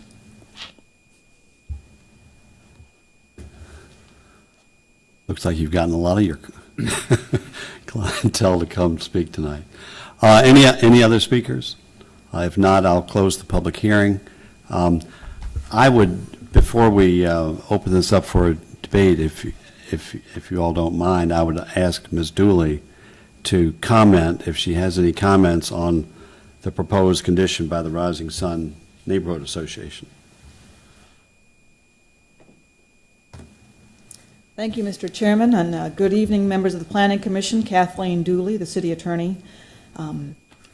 The proposed conditions that Mr. Craig has developed are those that attempt to mitigate the adverse impacts or potential adverse impacts of this use on neighboring properties, hours of operation, etc. Under zoning, what we regulate is the use of property, but not the identity of the user. So the special use permit, if granted, would run with the property regardless of the user. That's why Mike has been so careful in developing the conditions that he's recommended. The sunset clause, as you mentioned, Mr. Pates, is a way that we have gone for a pilot project or a trial period in the past to see if, in fact, what we project or estimate the impacts will be are, in fact, if our projections or anticipation is correct, and if, in fact, the operations don't have the adverse impacts on the neighbors. So the sunset clause would be a tool that would be available to you, but the tying the use to a particular user is not a tool that's available. Thank you. I don't know how to make an afternoon clause. I like that idea. I don't know how, but the sunset clause is something that we've done in the past. All right. Anyone have any questions for Ms. Dooley? No. If not, what's the will of the commission? Well, I just want to say, I'm not really in favor of the sunset clause. It seems to me that either they meet the conditions of the special use permit or they don't. And if they don't, then we take it away from them. I mean, do we really need to revisit it? Because you guys are going to do enforcement if you find out that they're not abiding by the terms and conditions that we might approve tonight or council does later on. At what point does it raise to the level of revocation, I guess, of the special use permit versus simple enforcement of notes, letters? I mean, what's typically, how do you get to that point where you would actually revoke a permit? It's the city council's discretion. Nuisance ordinance violations and accumulation of nuisance ordinance violations, which are trash, noise, or any violations of this, that would be, of a special use permit, that would be how we would take it forward. If they had a continued ongoing violation of conditions of the use, we would take it to city council and pull the permit. I suppose in most violation circumstances, our remedy is to go to court. In this instance, if they don't remedy the violations, we go back to city council and recommend that the special use be revoked. So it's in lieu of going to court, we would go back to council. But in saying that, though, you would need these folks who've come in to speak for them to come in and speak against them. Well, we would have to have someone, let us know, or we could observe it ourselves. We don't necessarily wait on someone to bring it to our attention, particularly on a property like this, which is very, very visible and very, very evident to, what their conditions are and what the activities might be. So if a property, an adjacent property owner or anyone brings it to our attention and we notice it ourselves, the zoning administrator will contact the property owner or the operators and say, we have evidence that this occurred. What are you doing about it? We can't allow this to continue. They respond, say, oh, it won't happen again. Then 2 weeks later, it happens again. And we say, this keeps up. We're going to go back to council and We'd issue a violation in there. Issue a violation notice. See, then I would agree with Mr. Beavers then. So they're not abiding by the special use permit, as opposed to you got to put a clause in there. Right, yes. I mean, my own view on this, I think we have a perfect example here of two businesses that have a similar type of business and operation.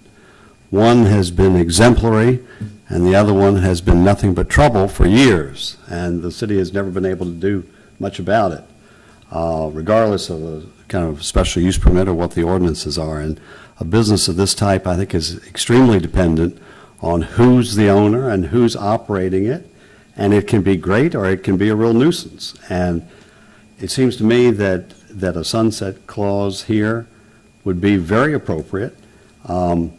It can be, for whatever length of time the Planning Commission and Council think would be appropriate.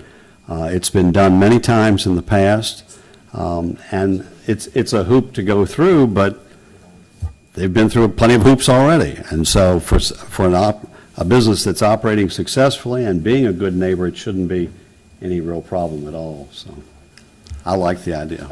I guess I would point out, Mr. Pates, that the other business down the street doesn't have a special use permit. I realize that. It's a grandfathered circumstance. So the city's only remedy there was a notice violation to go to court. We have a much stronger tool, a much more direct tool in this instance, and there are specific hours of operation, noise limits, et cetera, that do not apply to the same extent on that business. They are limited by the 10 o'clock outside service rule that has applied to them. And so I don't think that the circumstances are the same, because we have a special use revocation tool and we have hours of operation proposed in this instance which are not applicable to them. Well, I disagree, but anyway. I have a question. The term sunset clause usually means it comes to an end, and you're finished. Would that mean reapplication for use permit, or is there another process by which there's just are you talking about a 5-year review, if that were a timeline, or is it actually the permit's only good for a period of time and then they have to take upon themselves to reapply? When we say sunset clause, what are we talking about? You may be asking about an afternoon clause, I think. Mr. Chairman. Ms. Dooley. The sunset clause is that it's an expiration date. The special use permit will expire at the end of 5 years, or the date that we specify, unless it's renewed. And that renewal process does require the reapplication, the Planning Commission public hearing, and then the City Council public hearing. And with respect to, is there a way to renew it without that process? I don't really know, but I think that is the point of the sunset clause, is to regenerate the process, hear from the public once again, has the special use worked out the way it was anticipated? I think my desire to see the sunset clause is not to make the owners have to go through those hoops. It's because we cannot control it based on ownership, it at least gives us a chance to review it if you do have a change of ownership, because otherwise it stays with the land. What I was curious about is, could you somehow have a sunset provision that was initiated at the discretion of the city? So in other words, that at an end of X period of time, if the city wanted to entertain a new application, they could request that. In other words, and so that it might not happen, but that the city could decide whether to reinitiate this process. That would say, if you have a perfect operation there, they might never have to come back in. But at the end, say, of 5 years, if the city thought there was a need to re-examine this and re-look at it, I've never heard of that, but I was just wondering whether that might be a possibility. I have to say, I haven't heard of it. It's an intriguing possibility. I just am not familiar with that, and what we've done in the past is used a straight sunset clause. I think if the Planning Commission, there are the pros and cons of the sunset, and if you all make a recommendation, then that could be part of your recommendation. Unless we find something really creative, which may be out there, then we would be more inclined to probably, if the Planning Commission recommends, and if that's what City Council wants, then we would use a straightforward sunset clause for the permit. You want to make sure with your sunset clause, the term of 5 years has been proposed. You want to make sure that you encourage the type of investment that you want in the use, so that you don't actually discourage a person from investing and continuing to invest in the use. And you want to make sure that they amortize the investment that they've made, so that the time period is long enough to get the use up and running, to encourage private investment, and yet to give the city that review opportunity with a clean slate before us. Thank you. Mr. Chairman, so the sunset clause is one avenue, and this is the ordinance text that any special use permit has. Revocation. The city council may revoke a special use permit at any time following a public hearing after notice, as required by Code of Virginia 15.2.2204, that's the public hearing standard, upon finding that permittee has failed to comply with one or more terms of such permit or to comply with any other provision of this chapter. So that's baseline enforcement, and then the sunset clause will be another tool. I guess I would ask the question, Mr. Chairman, of Mr. Hono, because we have these parameters in place that can be enforced at any point in time, what would we review at the point of the sunset clause? Is there some additional criteria that we would use at that 5-year point in time? And if there is, perhaps that should be established at this point in time and not created at that. What you're saying is, if it's a sunset, then it's really no different than your enforcement action. If there isn't a problem, then yes, sir. Why have that sunset clause if there isn't one? That's basically the point. Okay, then are you ready for a motion? I will move that we accept the proposal as written by Mr. Craig's note. The 10 articles that are in here and without any sunset provision. I second that. Motion has been made and seconded. Any discussion? Sure, make one comment. I've done a lot of presentations in my life for zonings, and I've never had people show up to support my projects with any regularity. It's a true testament. It is a true testament to the job you all are doing, and I do want to thank you for the investment you've made in the city and the job you've done. You obviously have a lot of very, very happy neighbors, so thank you for what you've done. Any other comments?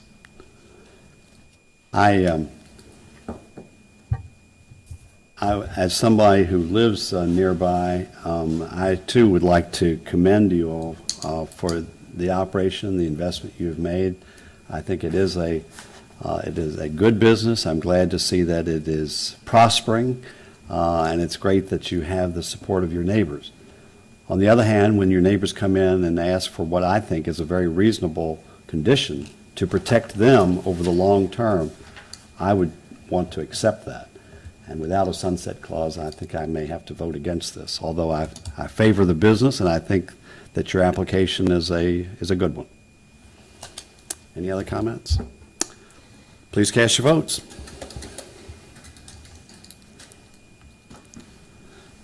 I'm on the losing end tonight. The motion passes 6-1.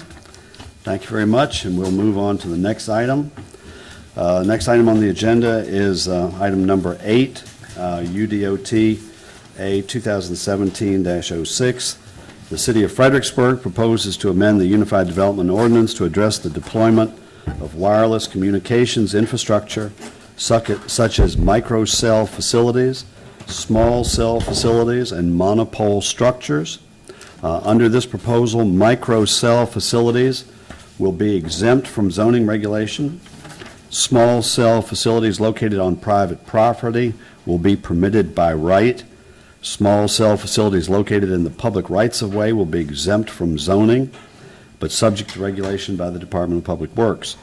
Finally, monopole structures that conform to the maximum height regulations in their zoning district will be permitted by right. Taller structures will require a special use permit. Mr. Craig? Mr. Chairman, I have this item. Oh, you do? Okay. And I Let's do it. can't add anything to the very fine review you just gave. I'm happy to take any.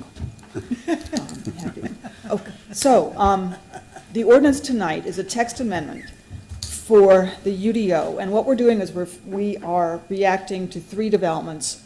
Number 1, City Council has adopted their vision statement, and one of the items in their vision statement was that Fredericksburg would be a leader in broadband communications. We feel that broadband and the availability of this service is essential to the quality of life of our residents, the ability for children to access education, and for economic development.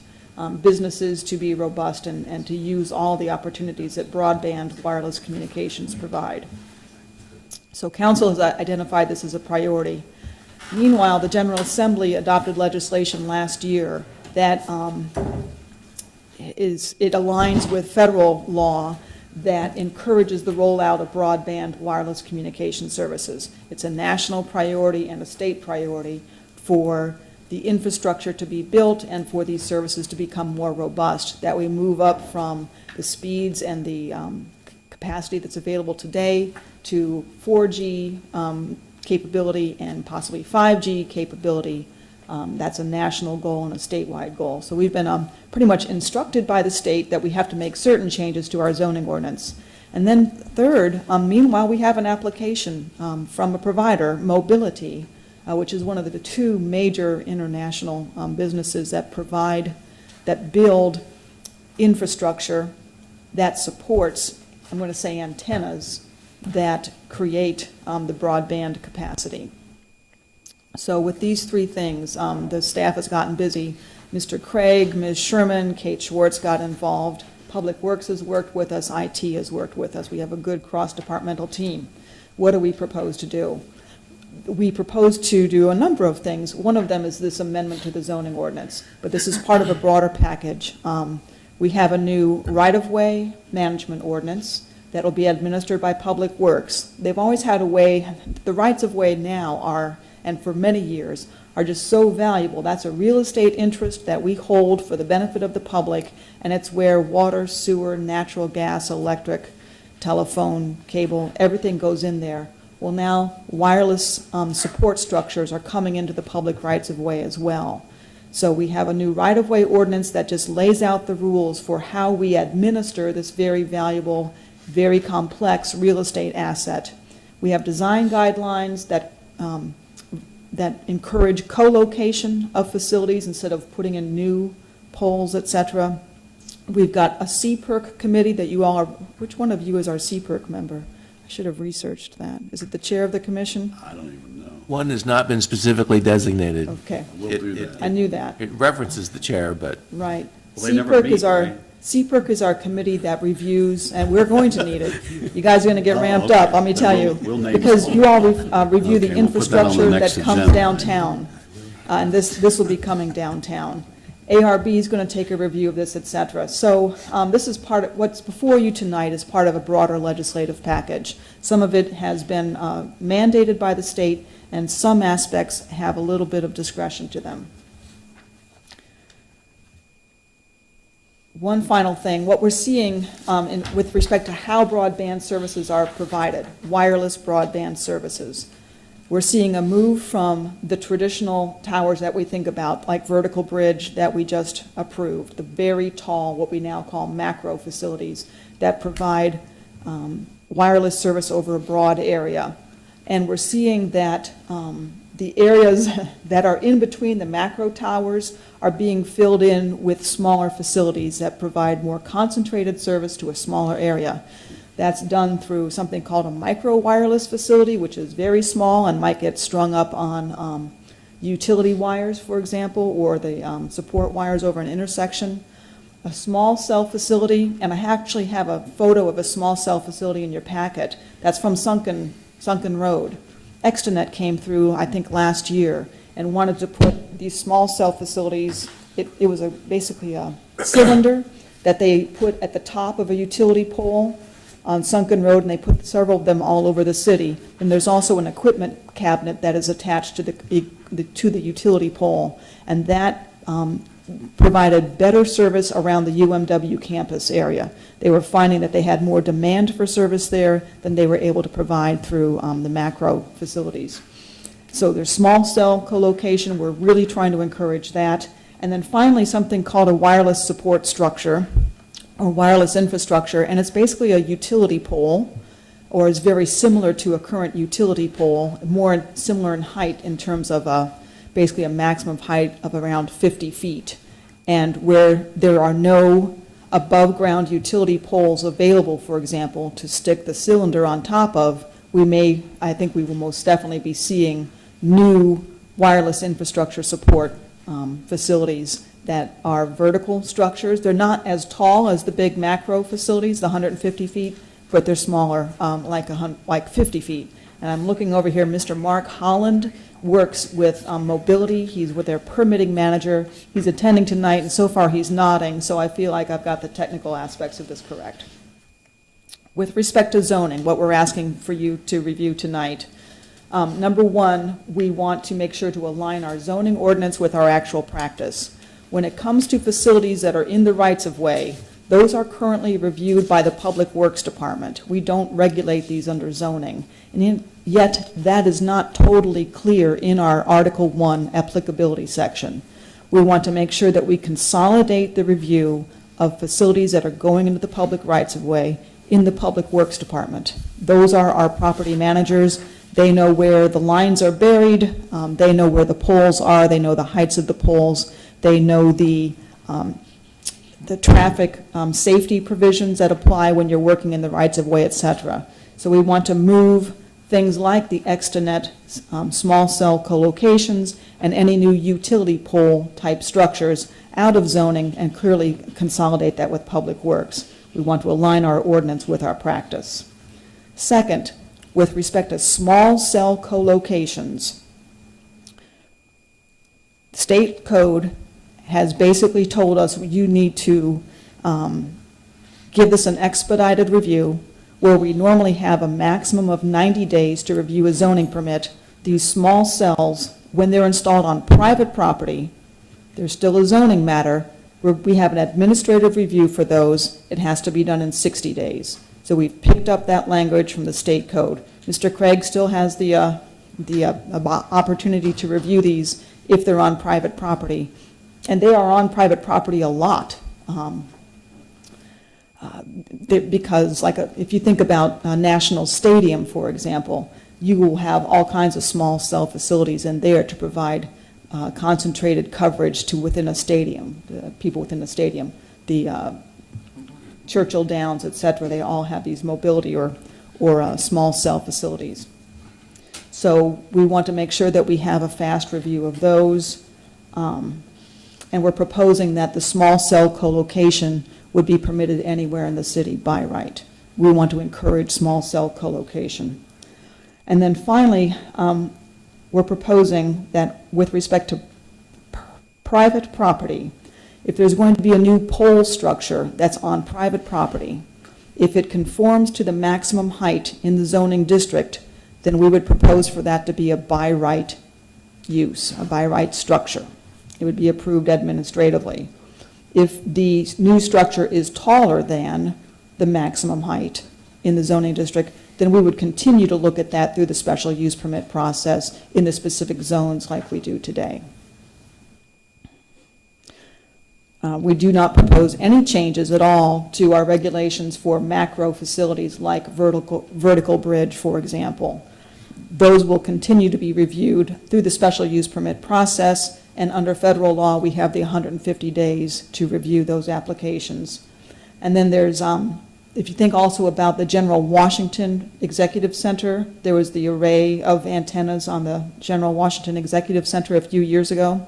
Those are bigger than the definition of a small cell facility. So we would continue to require a special use permit type of review for those as well. So as the type of facility gets larger, the review becomes more robust. The smaller ones are either exempt or administrative, taller or larger remains under the special use permit system.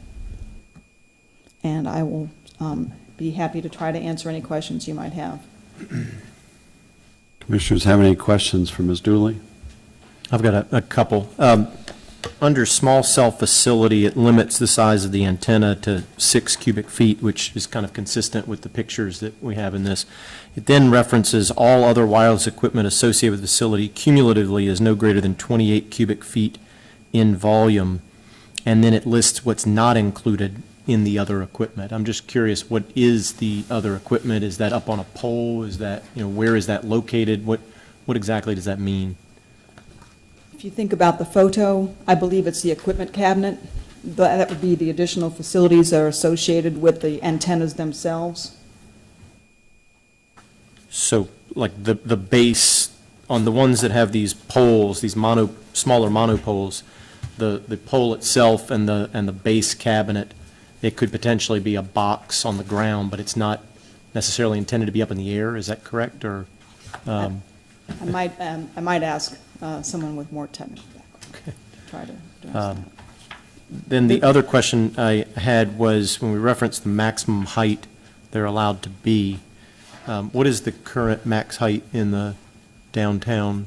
50 feet. 50? But that wouldn't be on, so attaching it to a building, this wouldn't really apply to that. This is only in the right-of-way, correct? In the rights-of-way, the Public Works Director would review it if it's in the downtown, and we're very sensitive. When we looked at how to roll out these regulations, we want to make sure that we comply with federal law, comply with state law, support the rollout of the broadband infrastructure, and protect neighborhoods, and especially when it comes to the historic downtown. So we have design guidelines that CPERC would use if someone came in with a facility like this that they wanted to put in the public rights-of-way downtown, and those, A, encourage co-location, trying to get those small cell facilities that are less obtrusive, and then B, they require, if there's a pole-like structure, that it should be the same height as the average height of structures or utility poles in the vicinity. So we're trying to blend these things in, but still getting the power and the service that we're looking for. Okay, so the pictures you have, I don't have any problem with what these things look like. I guess my concern is, and you just mentioned making them consistent with other utility poles, which I have no problem them being mounted on existing utility poles. I am a little concerned in the downtown area of having 50-foot monopoles everywhere, and it seems, I guess I'm asking you, under the ordinance draft, could someone come in and put in monopoles 50 feet high at intervals, or is there a provision like you were talking about that had to be consistent with existing utility pole heights? In the public rights-of-way, we've proposed to have that consistency. On private property, the proposal is that the structure would be by right if it is consistent with the maximum height. So it could be a 50-foot pole if the choice was to locate it on private property in the CD district. Okay. And I wanted to follow up on that. Were you through? Yes. Yeah. On pages 8 and 9 of your memo, You talk about the review and compatibility with historic resources. And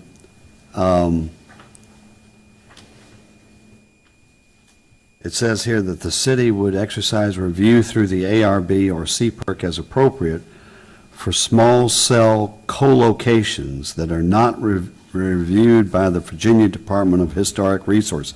Can you explain that? Yes, the regulations from the state depend on the type of facility. The micro wireless are basically exempt. Small cell facilities, we have limited authority to review. It's an administrative review. The criteria for the administrative review are set out in state law and are proposed to be incorporated into our city code. One of those criteria that the city actually lobbied for and obtained through the legislative process was to preserve some authority in the historic preservation districts. We managed to do that, subject to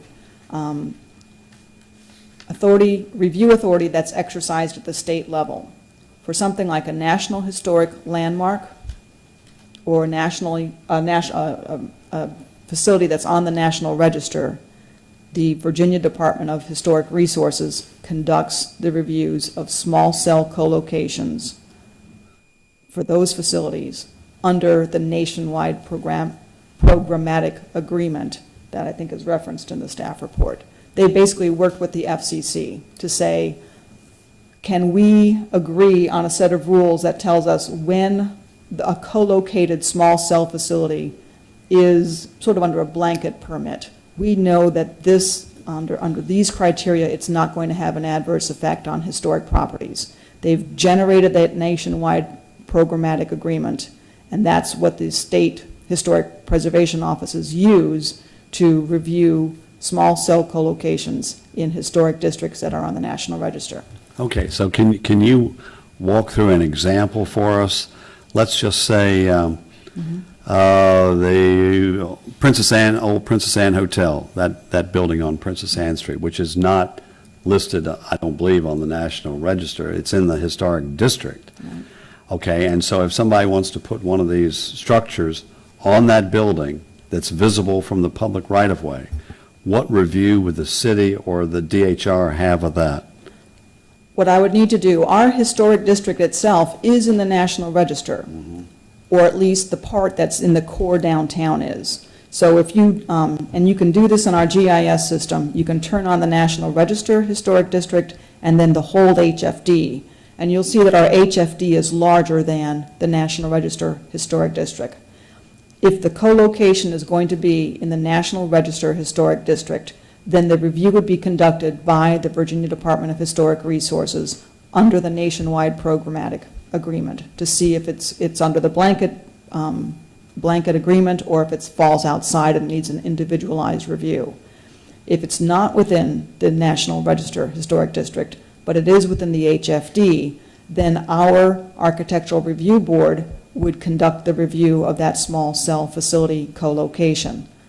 The one caveat there is that they would be subject to the 60-day period that we have to conduct these reviews. So we are working to get the design criteria before them. They will be reviewing it on Monday, the 14th, so that we all know what our design criteria are going to be so that they can work within that 60-day time period. So what sort of standards would DHR have? I can't cite those to you. I've got, I can't cite those off the top of my head. I do have the nationwide programmatic agreement available. It's obviously available on the web, and they're looking at size. They're looking at where things are being co-located or how they're being attached to structures, how large they are, et cetera, to see if they're really looking at the visual impact of the small cell facility to see if it has an adverse impact on the historic district. That's interesting because I remember some years ago that there were buildings downtown that had electric conduits draped all across the building that looked terrible and that really detracted from the historic fabric of those structures. But there was nothing done about it, and I'm not sure even then that the ARB had the ability to do much about it. And so these kinds of structures and equipment can have a very detrimental impact visually on these structures. So, but it sounds like there would be some type of review either from DHR or the ARB within our historic district. And yes, and that's what I want to tell you, is that we are going to do our very best to protect the historic district and neighborhoods, et cetera, within the authority that remains to us at the locality.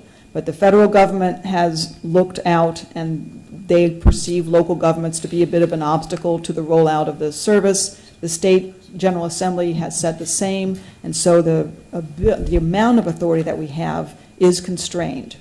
But we want to make sure that we establish good rules of the road or good design guidelines, make the rules available up front to everyone so that people can see what we want. And I think people can, I think companies can comply with those regulations. Chris's example about in the historic district of somebody putting up a 50-foot monopole, that too would come under DHR and ARB review because it's a new structure in the historic district, right? Yes. So it wouldn't be just by right. They would have to go through that kind of review.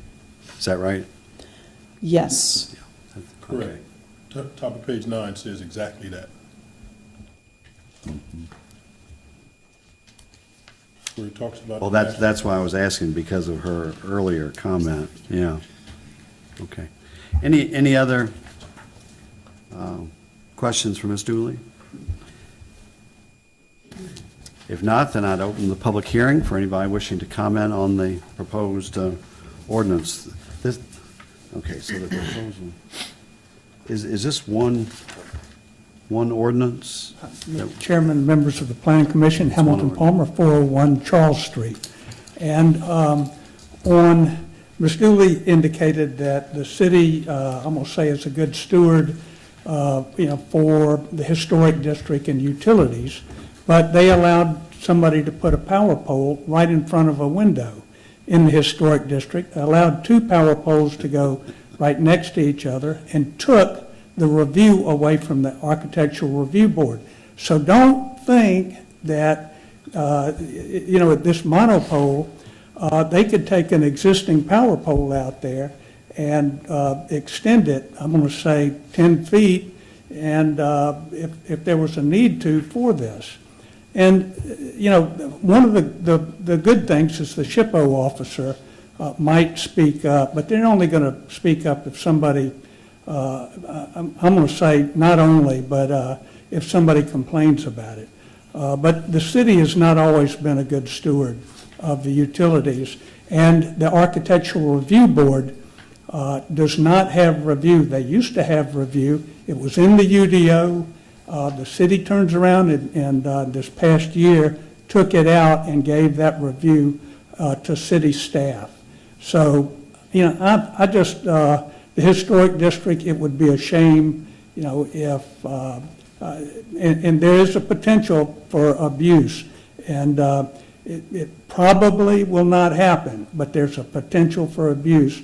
And it would be good to have that extra review there. Thank you. Anybody else wishing to speak to the ordinance? Now, Ms. Dooley, if I may ask a question, you said that there were several ordinances, but the one that is before us this evening has to do with the private property, correct? Yes. Yeah. It consolidates, or it clarifies that the regulation of the public rights-of-way is consolidated in Public Works. So there is an Article 1 applicability text amendment, but that really is making sure that our text aligns with our practice, our operations, and that there's total clarity there. The rest, right, of the zoning regulations would apply on private property. Thank you. So no other speakers for this item? If not, we'll close the public hearing. And what's the will of the commission? Mr. Chairman, I just wanted to ask, I earlier asked a question about what the other equipment was. I don't know if there's anybody present who might be able to answer that question, but I don't necessarily have a problem with the 6 square foot antenna. I'm just trying to figure out and get my hands around what's the other equipment that's 28 square feet and where does that go? And trying to get a good feeling on that, I guess. If there's no objection, we'll hear from, if you would give us your name and address. Yes, for the record, my name is Mark Holland. I'm the permitting manager for this region. I work with mobility. I am out of our Reston office, 20191. To address your question, the equipment that we have, the antenna itself is a little bit less than 4 feet in height. It's cylindrical, somewhat like a standard bollard in shape, a little less in diameter than that. It sits at the top of the pole on a small bracket, and any of the information, or excuse me, any of the equipment that's associated with it is placed along the mast of the pole.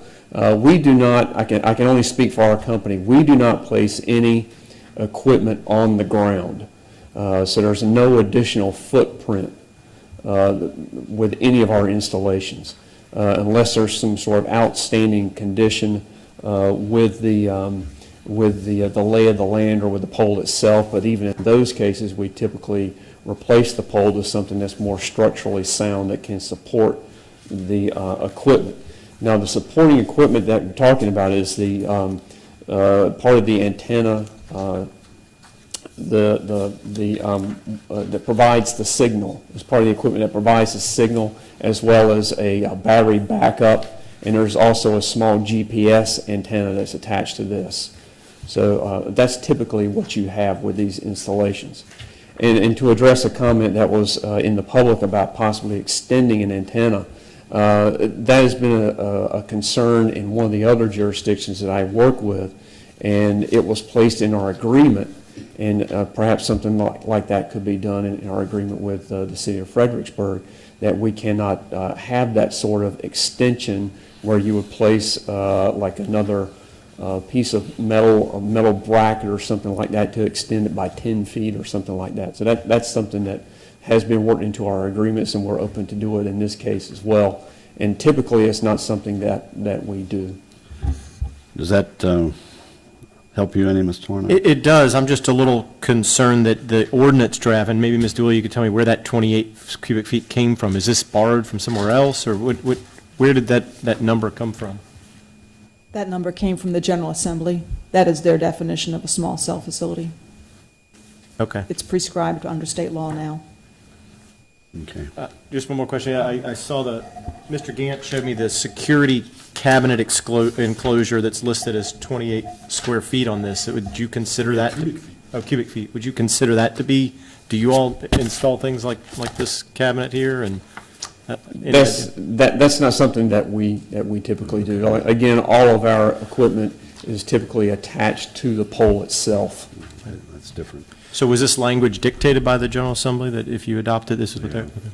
Thank you. Thank you. I guess my question to follow up on Chris's is what's being shown there outdated already? I mean, no, that's just a different. Well, it may apply to other infrastructure builders, but not to what our company Mobility does. Let me ask, it may apply in some other case, but not to us specifically.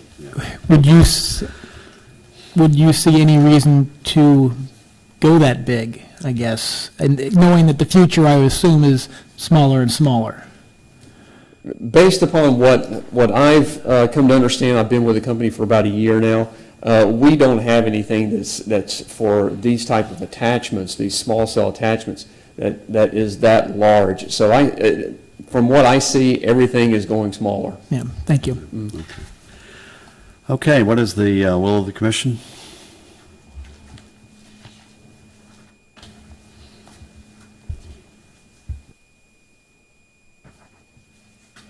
Mr. Chair, and just to make sure, do we have to vote on this tonight, or can we send it back with maybe some better wording on I don't think smaller? there's any requirement that we act on it tonight.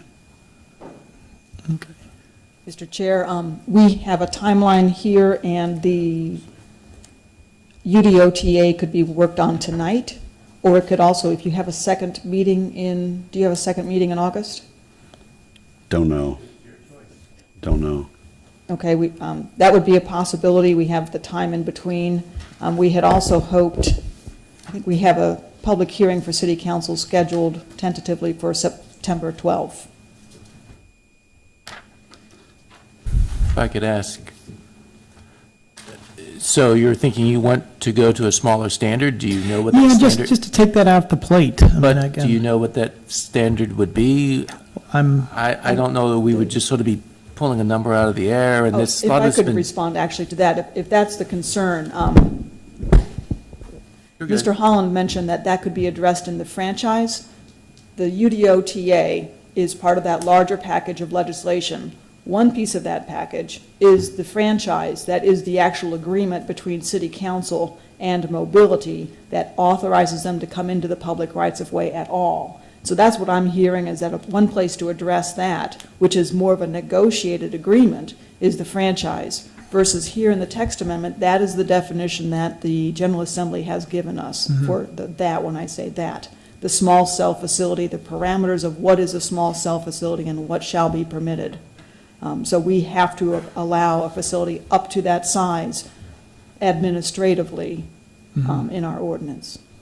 So, and that franchise would be negotiated by? It's it's ultimately granted by City Council Council. to the applicant. Okay. Now, I want to say, though, what the state law says, it gives us that definition of what is a small cell facility. Yeah. And then it says that we are prohibited from requiring a special use permit for the small cell facility. Okay. Our recommendation is that small cell facilities should be permitted by right. To the extent that they're coming on private property at all, we're recommending that they be permitted by right in every zoning district. And that's a slight distinction from what the state said. The state said you can't require a special use permit, but they didn't say you have to permit the use at all. If we permit the use, we can't require it to go through a public hearing. The reason we recommend that it should be by right is because we want to encourage small cell rollout because the alternative is more of the wireless structures, or that is our thinking. But I take it that none of this would affect the franchise or agreement with this company because they're only involved in the public right-of-way, is that right? Well, that depends. Right now, I see. Mobility is seeking to locate in the public rights-of-way, yes. Yeah, right. Okay, what's, Okay, so, Mr. Chairman, I would make a motion that we approve amending the UDO to accept wireless communication infrastructure placed in the public rights-of-way from zoning regulation and to amend the regulation governing wireless communication infrastructure on private property. in accordance with the ordinance that we have in our packet that is 9 pages. That is correct. Let me just be sure. Because Yes, none of sir. those are. That's it. None of those attachments are part of it. It's the 9-page the 9 ordinance. pages. Right. Here a second? I'll second it. Okay. I'll second it. Okay. Any discussion on the ordinance? Can we pass this on to council with a recommendation to approve, but with specific requests for things to be considered in the franchise agreement? Because I don't think the franchise agreement comes to us. I heard two things tonight, that could be limited through this franchise agreement. One was the size of the equipment that would be permitted, the other equipment. The other would be extensions above existing poles, limitations Those of notes height. are taken. I certainly wrote that down as the commissioners were speaking, and Okay, well, I would. those were yeah. excellent suggestions, and I'm very happy to pass those along. I mean, that's not really within our purview, but I don't. No, but I don't know that we get another shot at the franchise No agreement. objection. I don't think there's anything prohibiting us from making a recommendation to council. It might be cleaner to do it as a separate motion, but Whichever. I'm willing to amend my motion. My motion. I second that I'm motion. willing to. Don't That's do a that. song, I isn't it? apologize. So I'm willing to amend my motion, but based on what Mr. Hornick has said, and adding those two aspects for council to consider franchise as well as size of the equipment that comes in when they look at the franchises.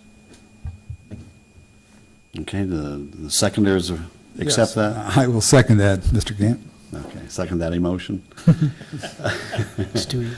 Any further discussion on the motion to recommend adoption of the ordinance plus these other secondary recommendations to council? Any other discussion? If not, please cast your votes. Motion passes unanimously. Thank you. Okay.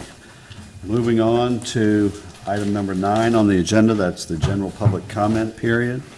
This is the time reserved at each meeting to receive general comments from the public regarding any matter relating to commission business that was not listed on the agenda tonight for a public hearing. The chair will request that speakers observe the 3-minute time limit and yield the floor when the clerk indicates that their time has expired. I see we have a taker. You do have a taker, Mr. Bates. Beatrice Palucci, 1500 Caroline Street. I'd like to speak about special use permits. And it has nothing to do with your vote. I'm very happy the way you voted. You're excellent neighbors so far as the brewery. But you have a confidence in the city and in our employees to enforce conditions on special use permits. And I'm glad you have that confidence, and I hope you're correct. But history proves that it hasn't happened, okay? And up until 6 years ago, the city didn't even know how many special use permits were out there. They had to manually start looking for them. And I instituted that in a graph to try to figure out how many special use permits were out there. The property that the brewery now sits in had 15 final notices of violations on their special use permit. 15 final notices. Now, a final notice should be the final notice. You shouldn't have to go through 15 more, and council never revoked it. That's the history I'm dealing with. So I do hope that you are starting to enforce your conditions and you will follow through. But history has proven that you do not, council does not, and to my knowledge, a special use permit in this city has never, ever been pulled. Thank you. Thank you, Ms. Palucci. Anyone else wishing to comment? If not, we'll close the public comment period. Moving on to item number 10 on the agenda, Planning Commissioner comments. Anybody would like to make a comment this evening?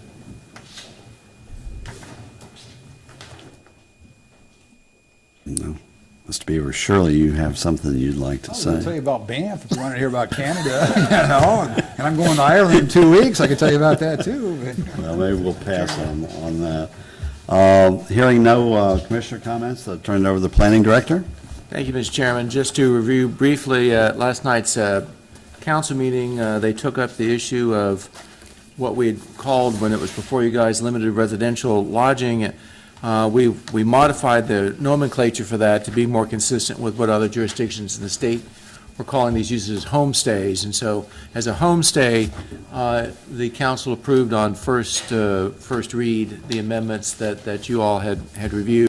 They did request that we look and see if there's some specific safety standards regarding fire detectors, smoke detectors, and fire hydrants, and we're working with the building official to see if we can add some appropriate safety standards.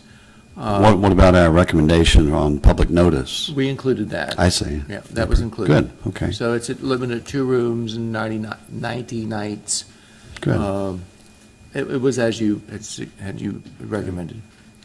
So that was approved on first read. The subdivision of the townhouse lots for the Hampton project across from Wegmans, that was approved. The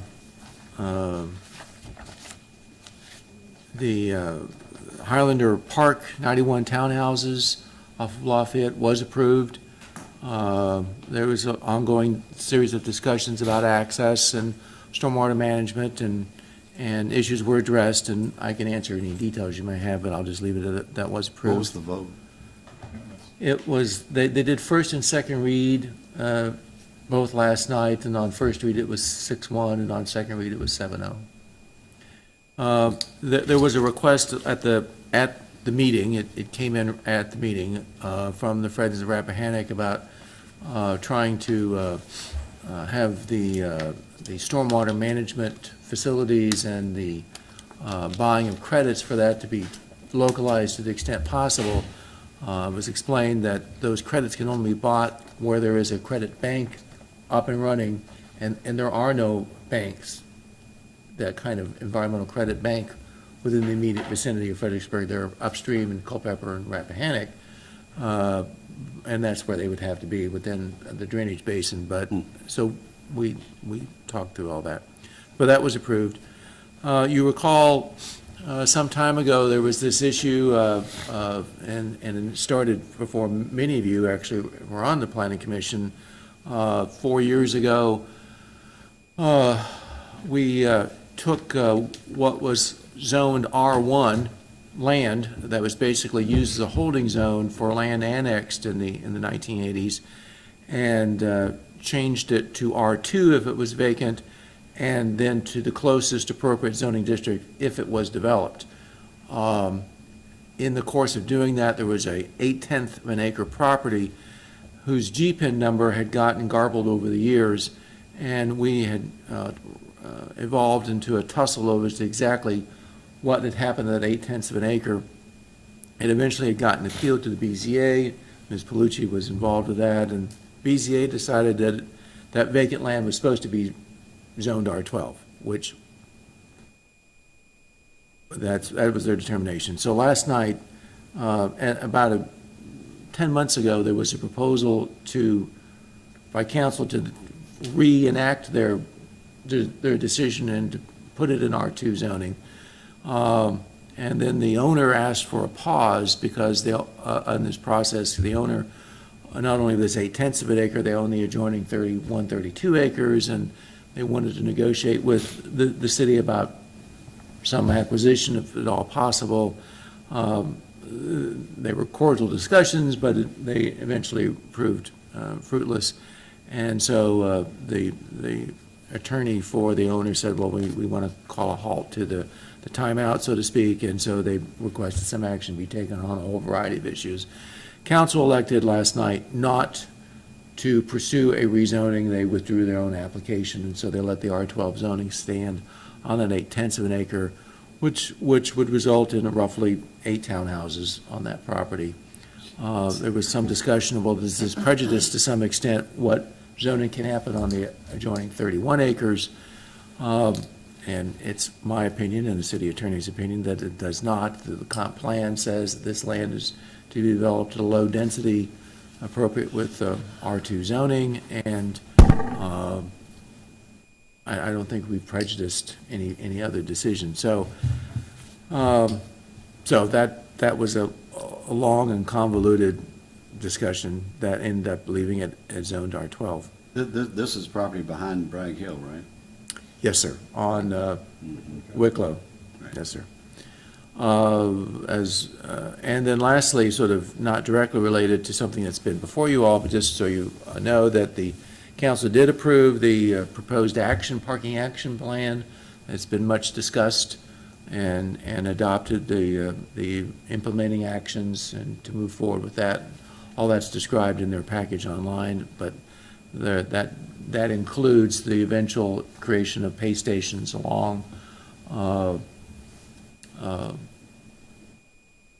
William, Princess Anne, and Caroline, as I understand it. In addition, regarding parking, the council approved a memorandum of understanding with the WAC partnership regarding a development of the block of land that's been known as Liberty Place. That project did not go forward as approved by this planning commission. The sales of the residential units did not pan out to the extent that they needed for financing. There was the expense of the underground parking. So they've come back with a second plan that eliminates the residential, builds a 303 space above-ground parking structure along Amelia between Winchester and Douglas, and then the portion along William would have 58,000 square feet, 50-some-odd thousand square feet of office and retail and commercial on the ground floor. And the city approved a memorandum of understanding that the city would forego the tax increment increase as a result of this development for 20 years, and in exchange, the parking structure would be open for public use for free for that 20-year period of time. 160 some odd spaces were reserved 8 to 5 on Monday through Friday, and 40 spaces reserved after those hours. So the majority of the spaces after normal business hours would be free to the public. That project, as it now is set up, would not require any zoning actions that would come before the commission. It would just simply be a site plan that would be reviewed. The descriptions of what they've provided is that the portion along William Street would be substantially similar to what we've seen before, although I've not actually seen any drawings of it. That's what they've described. And the parking structure in the back is a parking structure with red brick on it, and we're working to ensure that there's appropriate screening in the windows and the details look attractive. So, Ingress and egress no longer going to be there on Winchester, right? No, the access for the parking garage was almost identical, same location, but instead of going down, you're going to go up. Okay, So but it's I on Douglas thought, and Winchester, right? yeah, but I thought, what I read is that the entrance originally was going to be on Winchester, then the paper said it's going to be on William. Is that not true? That's not true. No. I read it in the freelance, I know it's going to be true. Well, what can I tell you? There was some confusion then. The parking structure is basically at the footprint of where the residential portion was. It just takes that entirety north-ish, half of 40% of the parcel. There is connections between the two buildings. There will be a at-grade alley underneath the connections that will separate the two buildings, the parking structure and the office, but the access is essentially at the same place.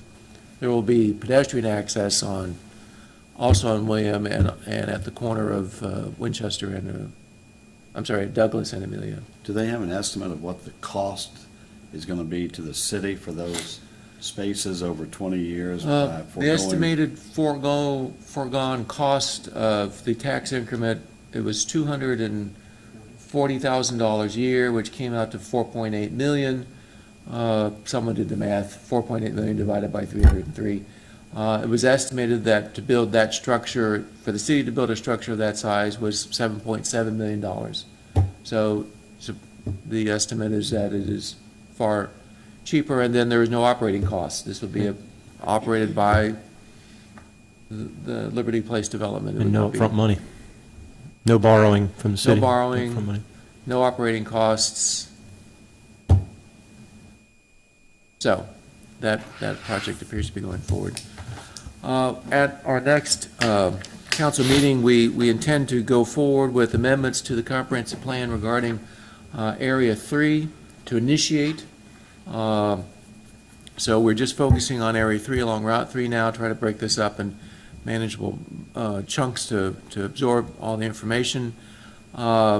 At this point in time, and if they do initiate it at that point in time, it would be coming then to Planning Commission at your meeting in October 11th.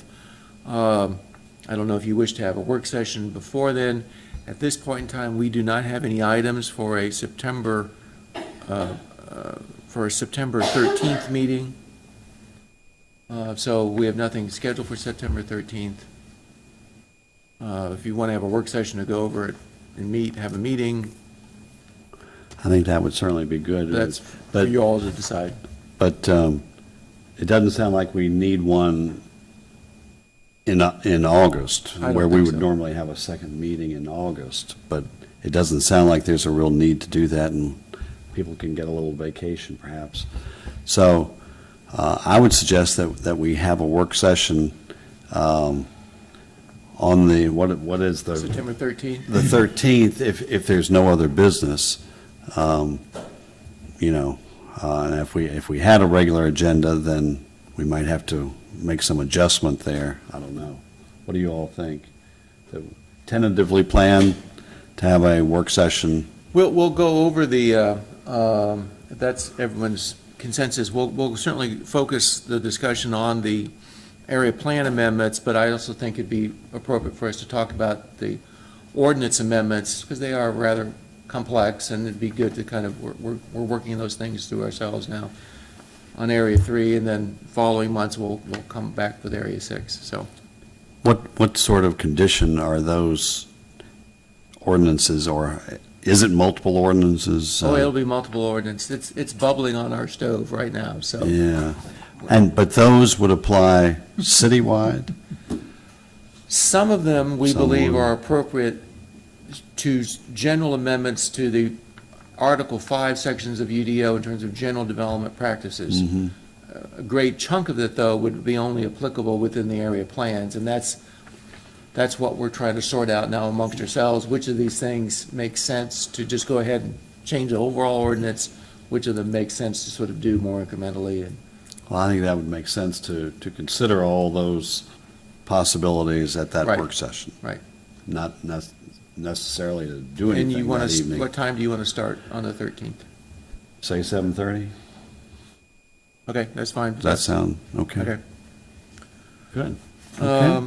And so we have really nothing, as I said, on the 13th, and we have a couple other items that we appear that believe we're going to get applications on, but we haven't seen them yet, so. Okay. Very good.